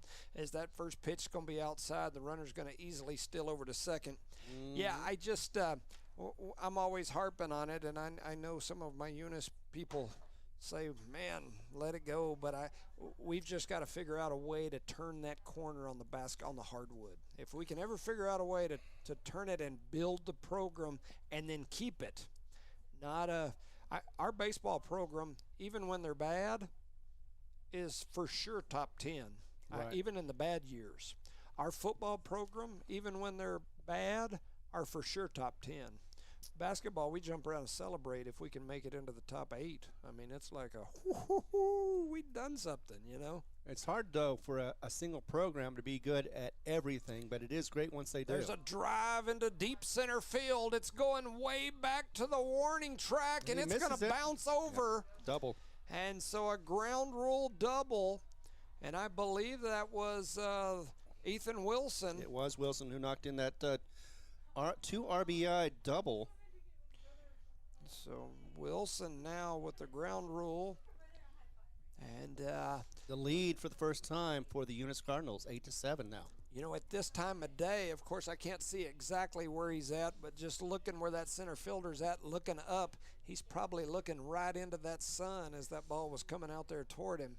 I know he had a good chance to get it. It wasn't the warning track like you said, but instead bounces up and goes over the wall. So now Adan Baeza comes up to the plate, and there's a high fly ball hit right up over second base. Second baseman trying to get there, and they're going to miss it. 3 different people all look like they were going for it, and it lands between them after all that, and Adan stands on first. And shortstop was the one that had the best opportunity to get it but missed, and he is a little dejected about that. But nevertheless, Baeza is on at first. And Hasiel now comes to the plate with runners on first and second.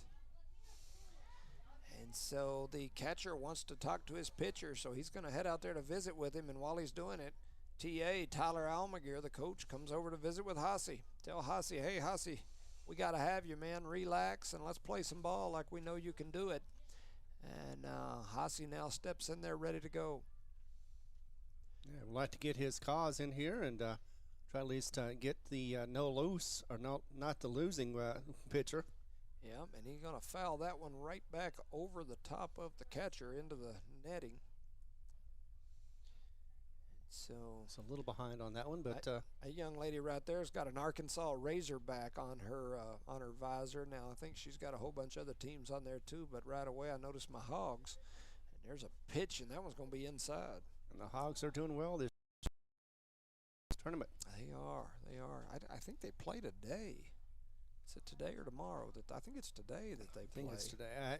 I've been paying more attention to the NIT than I have. Oh yeah, watching UNM. Yep. They've been doing well. They got a chance at in the NIT, and that pitch is right down. And they're going to get him. Yeah, I think they got him out. Yeah, Let's they see did. what the call They got is. a Don over there. Yeah, he is out at first. And I'm not sure if they had a hit and run on. It kind of looked like maybe they did because it looked like everybody started going. But anyway, one way or the other, down goes Baeza as he gets picked off on first. So 1-2 is the count for Hazy. And on the hill, looks like still going to be going as he's going to rock and fire. And this one's going to go all the way to the backstop. The young catcher pulled his. Oh, they did change the pitcher. It's It's a different one. So Yep. 2-1. Let's see. I don't have 2-1. Let me look over at this other list. Right. See if maybe I Should have be a the one that was 2-1. sent to you. Number 21 is Archuleta. So Archuleta now pitching. And so back up to the plate is Hasse, the runner now on third. 2-all for the count. Here comes the pitch. It's fouled into the glove, and that'll be strike 3. So down goes Hasse on the strikeout. And so now we're back to the top of the lineup as Isaac Morales will come back to the plate. Young man grounded out and struck out his first 2 trips up there. He grounded out in the first, struck out in the second. Yeah, he's going to try to get back into it in this third inning. As he's up there ready to go. Archuleta now pitching for the Rattlers. Takes a look. He's going to kick and fire, and he's going to hit him. Right in the chest. Oh, yeah. Man, that one looked like it hurt. That was a bad angle, too. Yeah. So Yeah. So Isaac Morales gets hit by a pitch. That looked like a painful one. they're never unpainful. That's never see somebody laughing as they walk away from it unless they dislike pain. Not sure what he called. What's the I think that's a warning on that one, too. A I warning? can't tell for certain, but it looked like because it looked at maybe he considered it a deliberate thing, but nevertheless, though, he's got a count of 1-0. Interesting. So that'll bring up Julian De Leon. Young man knocked one over the left center field fence his last time up here to the plate as he steps in there with runners on the corners. Here comes the pitch. It's hit hard into deep left center field. It may be. It could be. Deja vu. Holy cow. De Leon says, get it out of here as he rocks one, the rocket over the left center field fence. Julian De Leon with back-to-back shots. The man, the myth, the legend as he strolls around third, slaps himself on the chest, and here he comes down third base. The high five for TA. And now he skips in, shouts out to Jesus as he gave him the point up, and now he heads to home plate where they jump up and down on him. A rocket. 3 at-bats, 3 hits. 2 of those have been jacked out of the yard, and he is definitely helping his season high and also the team high. He had 600 coming in, and you got to imagine that it is going all but up right now. De Leon is an absolute clubber, and I'm talking like Clubber Lang in the Rocky movies, old Mr. T style, as he clubbed that one over left center again. Back-to-back jacks for De Leon. Yo, indeed. As he steps in there ready, it's Tyson Jones, the T-man. Struggled so far here today, a couple of ground outs, and they skipped that one off the turf and hit him in his big, thick thighs.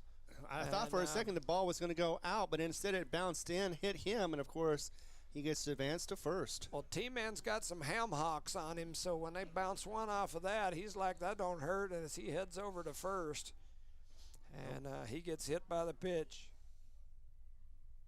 And so that'll bring up Andres Soriano. The young man had a 2-run shot over the left field fence, his first at bat, and then he walked the last time. Yes, indeed. He'll have Jones at first. Also was able to score. Serrano over there ready. Jones with a big lead. Got that hand sticking out toward the base just in case he needs to dive back over there, and the big breaking ball stays outside. And Jones did the scorpion. He slid, his body kind of like hung up in the turf and came to a stop, and his heels touched the back of his head, and he wasn't to the base yet. But well, we can't all do the caterpillar. he finally did the worm back over there to the base as Andres back at the plate. And that ball's going to be outside, and they get Jones in the rundown. He's headed over there, and they swing it over, and they're going to get him.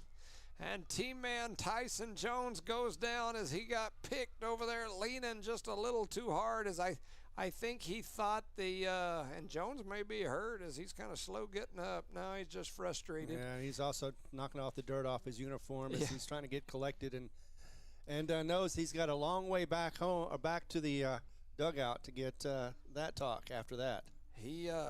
It looked like the catcher had to jump and really stretch to make that catch, and as the catcher kind of stretched out there and turned around, it almost looked like the ball had got past, and Jones had already started kind of skipping towards second, and by the time he realized the catcher had the ball in his mitt, he was already out there stuck in no man's land, and he just took off. So anyway, down goes Jones. But Eunice comes back. They have 6 runs off of 3 hits, and they did exactly what they needed to do. Also had 1 error in that one, and they're going to be leading this one by 11-7 as we go to the top of the 4th. We'll be back in a moment right here on Eunice Cardinal Network.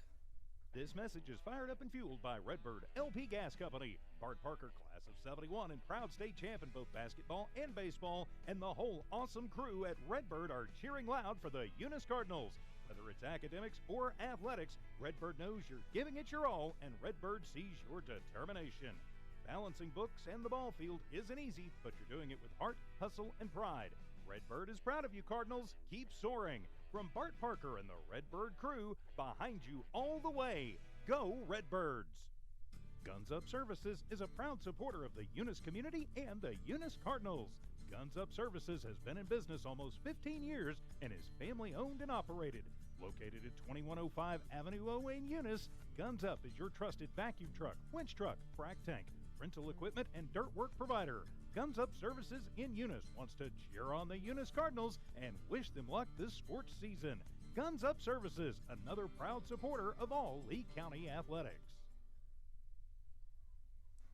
Welcome back, ladies and gentlemen, to No Mark Broadcasting's coverage of Eunice Cardinal Sports here live in Eunice, the 32nd Annual Cardinal Classic, and the Cardinals jump into the lead here, and basically, it was a slow start defensively. The offense has been going since the beginning, but it was a slow start defensively. But now the Cardinals have battled back and taken the lead. Exactly. They did what they needed to do. I mean, they started off slow. They didn't want to do that, but they did make up for it.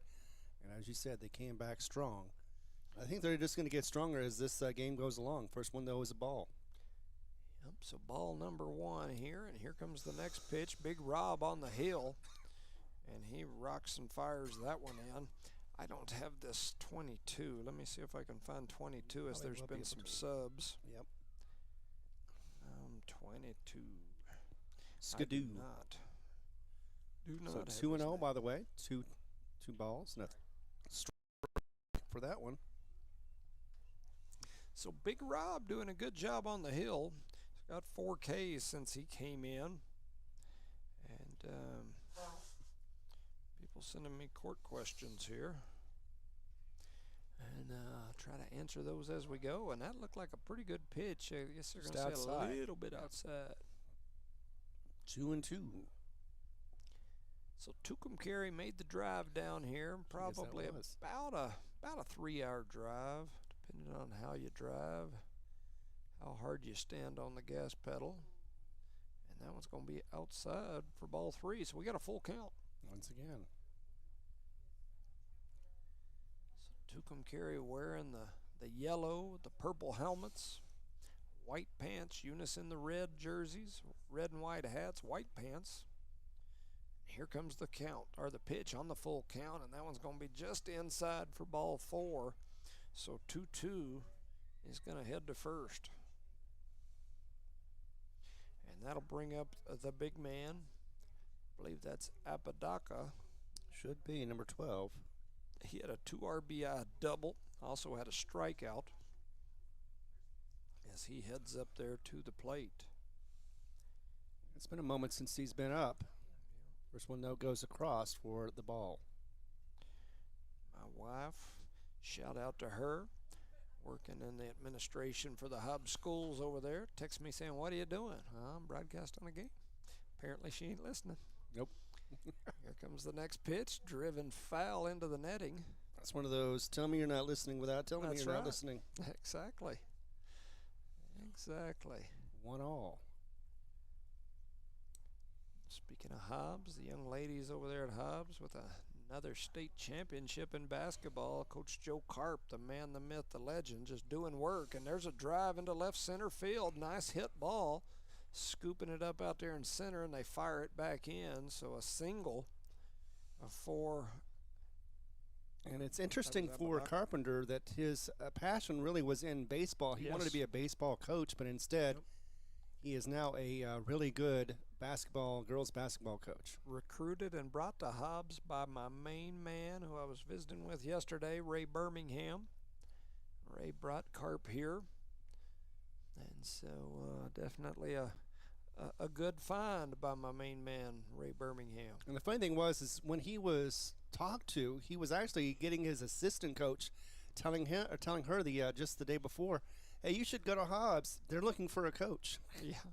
And then that night, they called him up and said, hey, you want to be coach? Yeah, well, I can tell you a lot about what happened behind the scenes with that because that's when I was still coaching.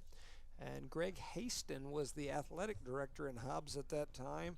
And I was in conversations with him. We had been to the Final Four the 2 years before that in a row and had just lost the state championship game. And they called me and said, we're thinking about going a different direction. Would you be interested in coming over here and coaching girls basketball? And I was having conversations back and forth with Carp the whole time about what he thought, this and that. And anyway, long story short, I ended up saying I didn't believe I was interested. I was going to have to uproot family, and I still had a couple of years to be able to retire from law enforcement and was kind of doing it as a contract gig. And the administration at Hobbs wanted me to make the move as a full-time employee of the Hobbs schools and leave law enforcement, and I wasn't ready for that. And anyway, Joe Karp and I continued to visit, and I told everybody that would listen over here that you got a guy over there in Roswell that would come back if you'd call him and make him the right offer. And his wife was the one that said, you need to do it. We need to go to Hobbs. We need to go back there again. And he's like, yes, ma'am. And he here did. He is. You know, Joe Karp's had those ties to Hobbs for a while. When I was still coaching in Hobbs, myself and Jeff O'Brien were driving our kids over to Karp's camps in Roswell and going and hanging out over there with him and whatnot. And so, anyway, just a great guy. Joe Karp's, he's my buddy. He's a good guy. His son's a pretty good little musician, too, and can play the guitar and came and played at my kids' graduation party a couple of years ago, Chloe. So we have a change on the mound. Randy Gallegos is the one who is warming up right now. So Gallegos, the freshman, not very big, but the young man has been playing travel baseball as long as I've known him and his family. I think he came out of the womb with a baseball in his hand because he's been in Dallas or Lubbock or Albuquerque or somewhere playing travel baseball every weekend as long as I can remember. And last year as an 8th grader jumped up to the varsity, and here he is as a freshman on the mound as he throws that first one in there for a strike. And Archuleta sees it, watches it go by, so the count is already 0-1. So back on there is Gallegos, and that big breaking ball there is going to stay inside. When that pitch first came out of his hands, I thought it was going to hit the batter, and it came back and ended up being a not completely horrible-looking pitch. Right. It did save itself in the end. Yep, and that one's right down the middle for strike two. So showing some nice control for the most part. Gallegos is one of those youngsters that has just been a baseball player. I mean, he has been doing it day in and day out. You know, you look at it, he fouls that one off down the first base line. You look at like that Hobbs girls basketball team. Most of those girls out there playing were, you know, they've been playing basketball with that Zia's group since they were knee-high to a jackrabbit, and it's just what they do, and that's how you get successful. Gallegos is one of those type kids. It's 2 strikeouts and 1 walk so far this season as he gets that one a little low. Yep. He's just a pretty neat kid to watch. Not a very big kid, but man, he is Big enough. He's a ball player. Reminds me of like a Hayden Dean for my Dean family and whatnot back there listening. It's kind of what Gallegos reminds me of, is a young Hayden Dean. On the hill, ready to kick and fire. Here comes the pitch, and I think I felt the whole press box move. As Morales does a good job of keeping the runners from advancing there. There's the main man, Billy Hobbs. What's up, Billy Hobbs? Full count right now, 3-2. Billy Hobbs up here watching some baseball. As he is in the press box. Here comes the pitch. And that one's going to get through, and it'll walk the batter anyway, so everybody will advance. That was 21, Archuleta, who earns the walk. So Apodaca gets to second, and third will be number 22. Navarro, he's going to come to the plate. Had a single, an RBI, and then another RBI single. So he's back-to-back RBI singles, and now he's got a chance for another one as the bases are loaded, and he comes to the plate.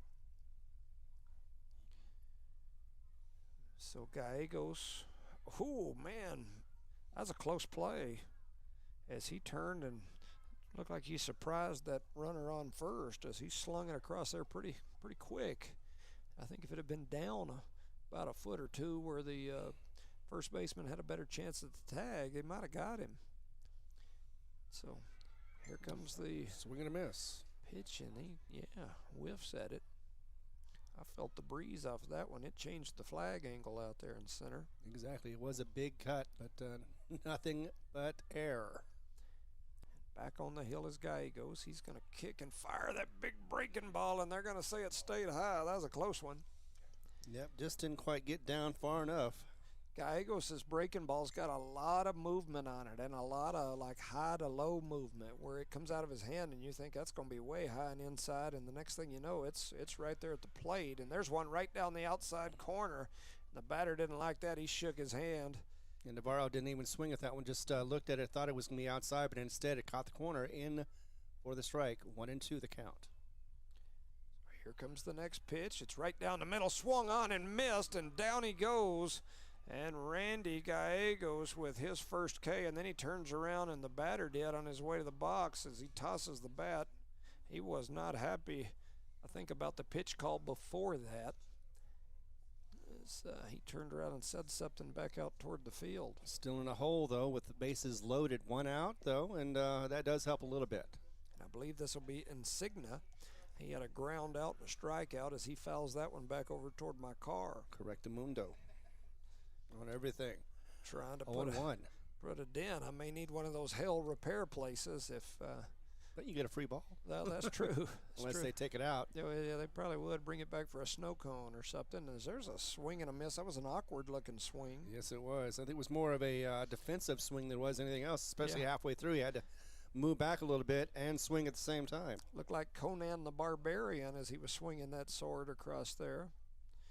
An Arnold Schwarzenegger character as he's back in there ready to go. Here comes the pitch. I'd be back. High and inside. That's right. It's not a tumor. Getting the chopper.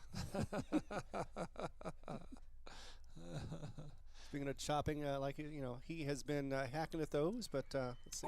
That's a beautiful breaking ball. His guy goes with a pretty breaking ball, gets him, and down goes Insignia, and now we should be back to the top of the lineup with Gomez. We are, and that was the fourth two in a row for the pitcher, and definitely four for his season so far. So nicely done for Gallegos. And that breaking ball probably moved like 3 or 4 feet. That was a good-looking breaking ball. This Gallegos back on the hill, and that one's going to be high and inside for ball 1. And that's fine. Gomez had a single, a ground out, and a single in his 3 trips to the plate. Reminds me every time I see something like that when the catcher goes out there and kind of hands the ball off to the pitcher. It's like, why are you doing that? Because I can't throw very well. Yeah. My arm's tired, something. Here comes the pitch, and that's going to be high as well. So ball 2. 2-0 is the count. against Gomez. Randy coming out here getting strikeouts. Doing what he needed to do, trying to get those bases emptied without getting a score, and that's going to be difficult to do, but I think he's doing the right thing. And that one's right down the outside corner, and the batter instantly makes a little head nod like he wasn't happy with the call, but looked like he's right there on that outside edge to Gotta me. expect he was going to challenge the batter, and he did just that. He might do it again. That one's right down the middle, swing on and a miss. 2-2 is the count. And so Randy gets him back to 2-2.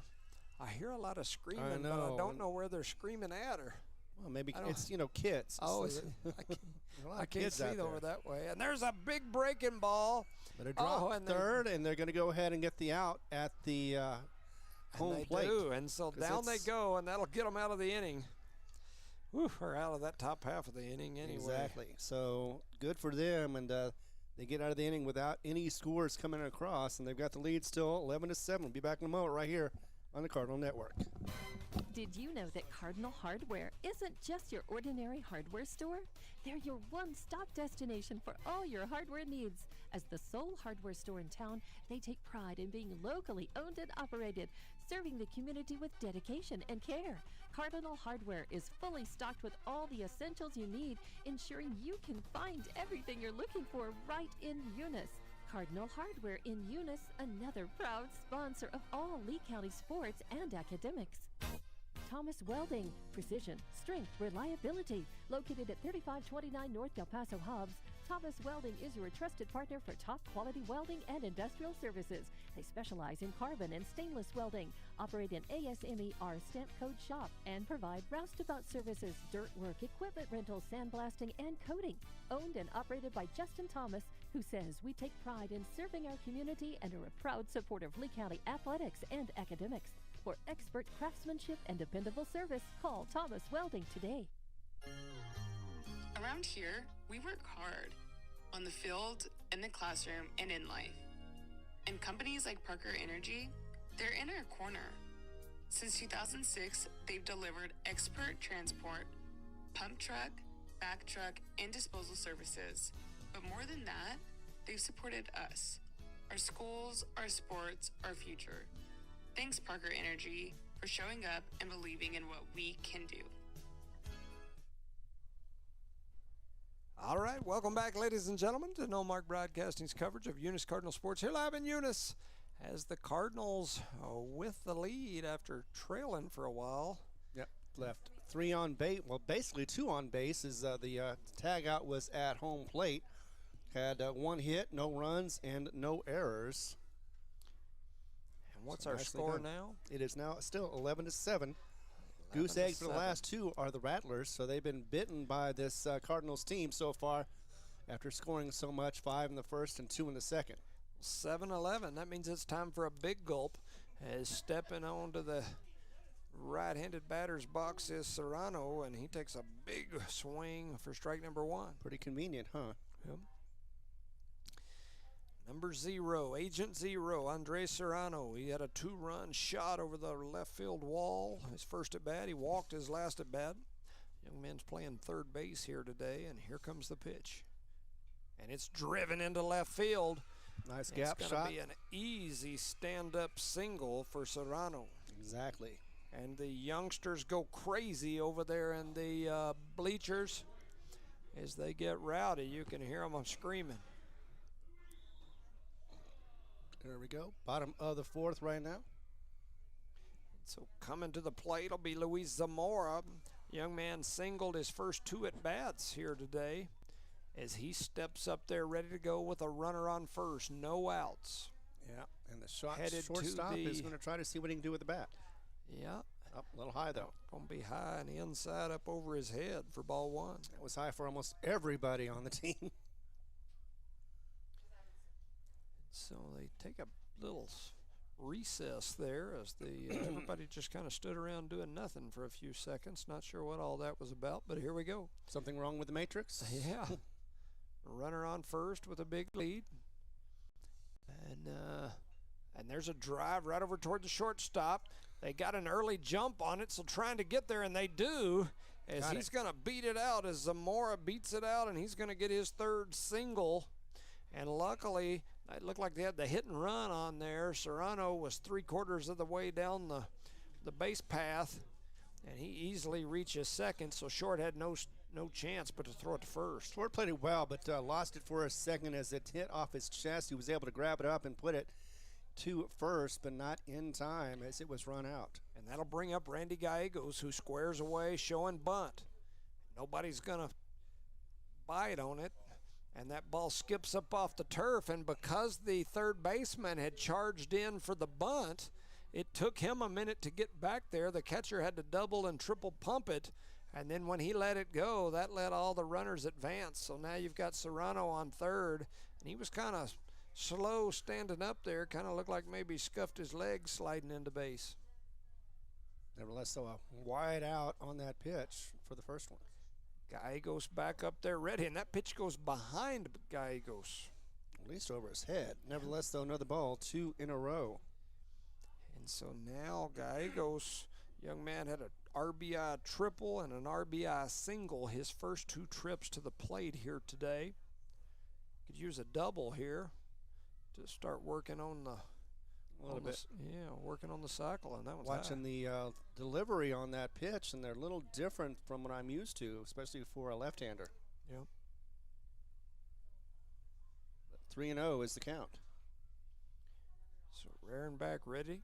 Here comes the pitch. That one's going to be off the turf. The catcher did a good job knocking it down and keeping it in front of him, but that's going to walk Gallegos and walk the bases loaded with my main man, Ethan Wilson.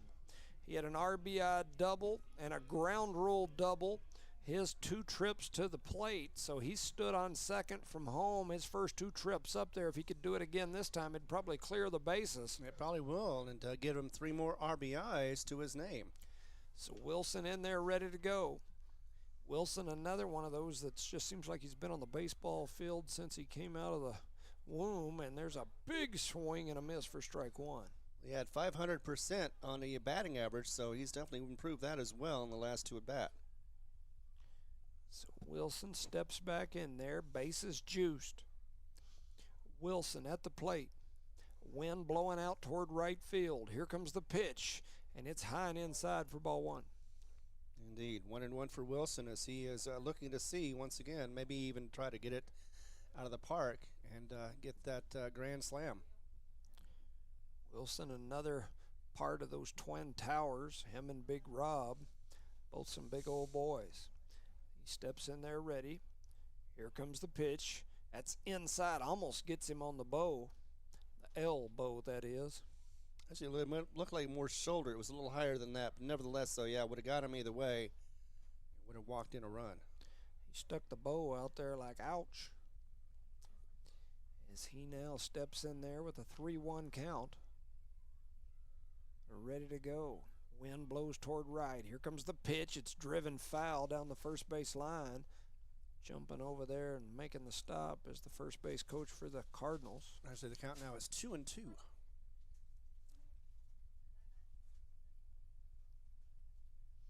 so Wilson up there with a 2-2 count. Loaded bases. Yeah, ideal for any hitter.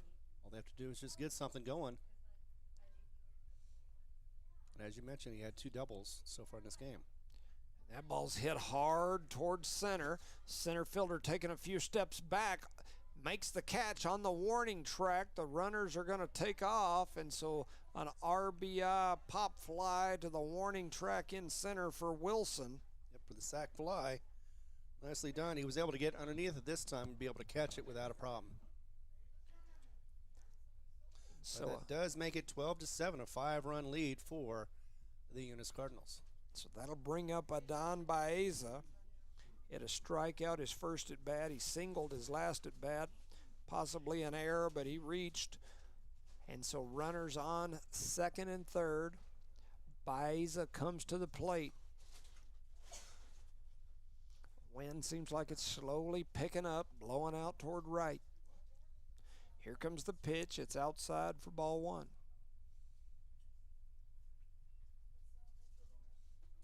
Interesting to see how he plays this one out for Baeza. He's got a 5.56 average coming into this game. So here comes the pitch. It's going to bounce off the turf. Almost gets by the catcher. He did a good job, though, knocking it down. Doing the job he needs to and making sure it doesn't go into a wild pitch and score a runner. Zamora was hoping to slide down the third base line and slide into home. As here comes the next pitch to Baeza. Breaking ball, it's hit right up the gap. It's going to get into center. It's going to score one. Here comes the turn. Headed home and scoring the second. I believe that was Gallegos as he turns and pumps his fist out there to Baeza to say, "With that a boy." And so 2 runs scored as Zamora and Gallegos come across, and Baeza with a 2 RBI single. Nicely done as he does go ahead, and yes, he is now the only one on the bases as the bases got emptied out with that one. And it is just no outs so far. And Hasse will come to the plate. Hasse struggled a little bit today. The young man is usually a heck of a player in whatever he does, so let's see if we can get him rocking here. And there's the pitch. It's going to be high. They're going to throw it to second, trying to get the runner, and they don't. They did not get it in time. Baeza slides in just underneath it safely. It's a nice steal there as Hazy is up to bat still.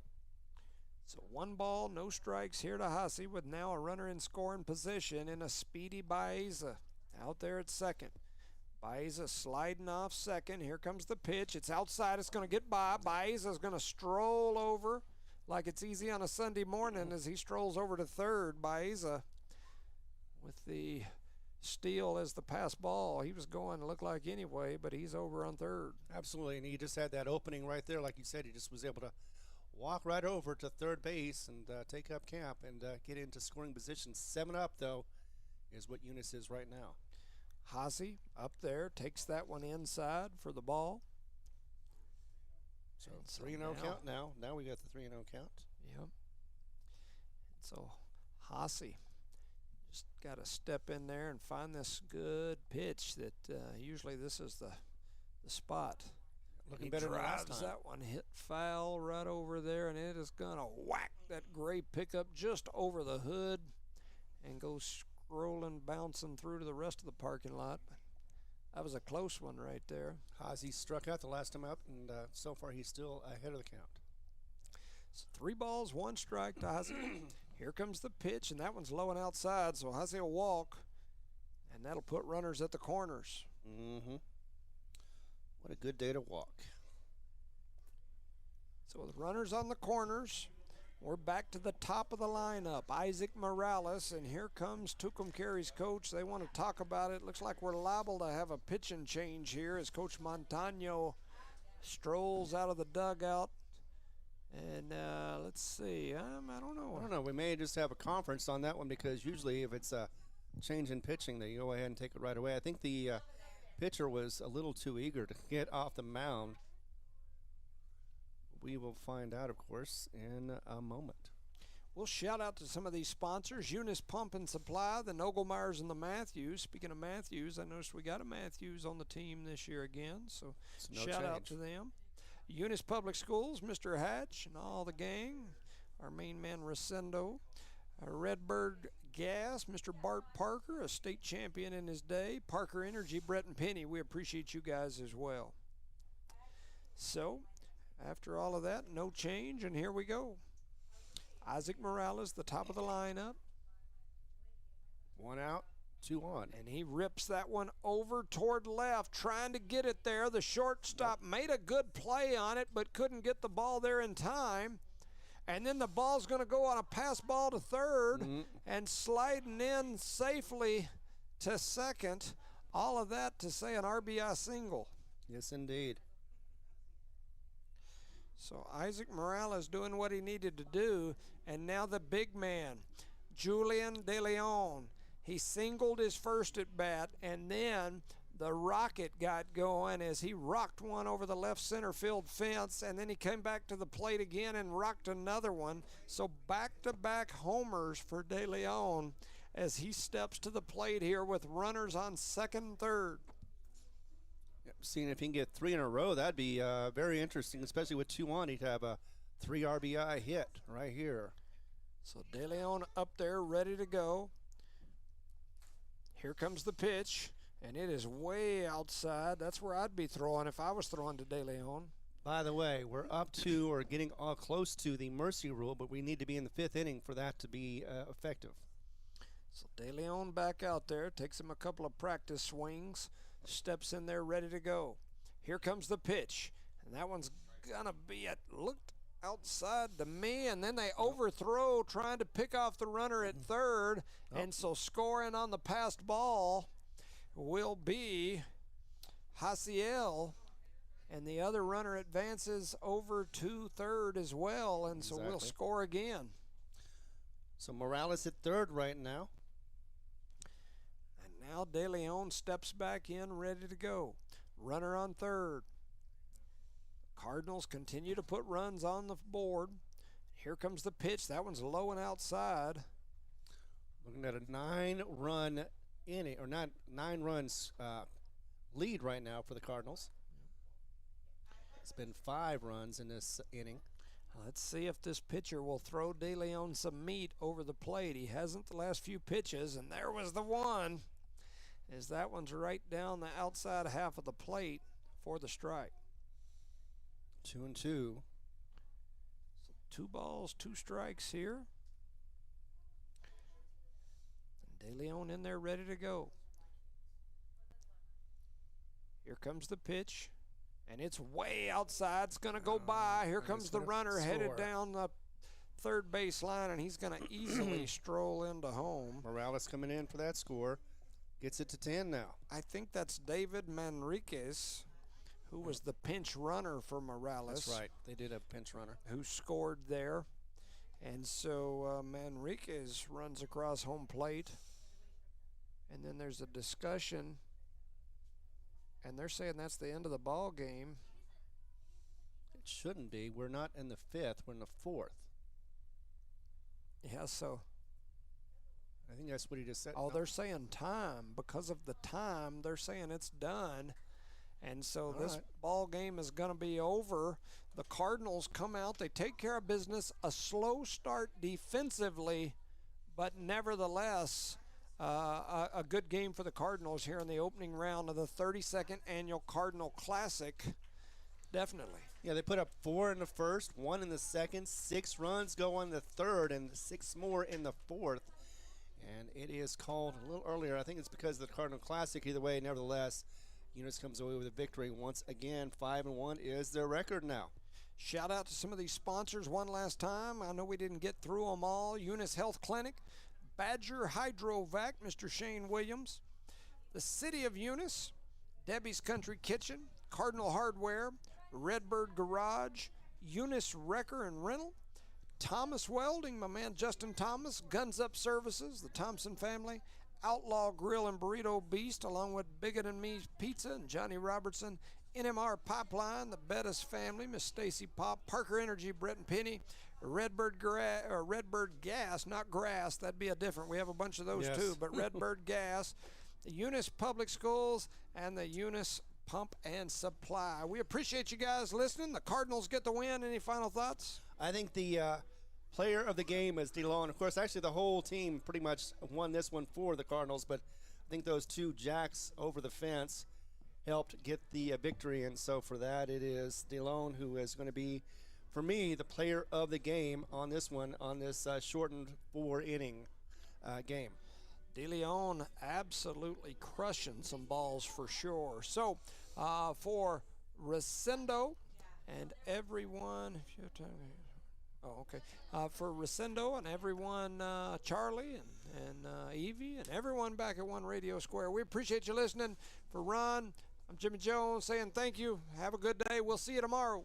Yep, tomorrow it is.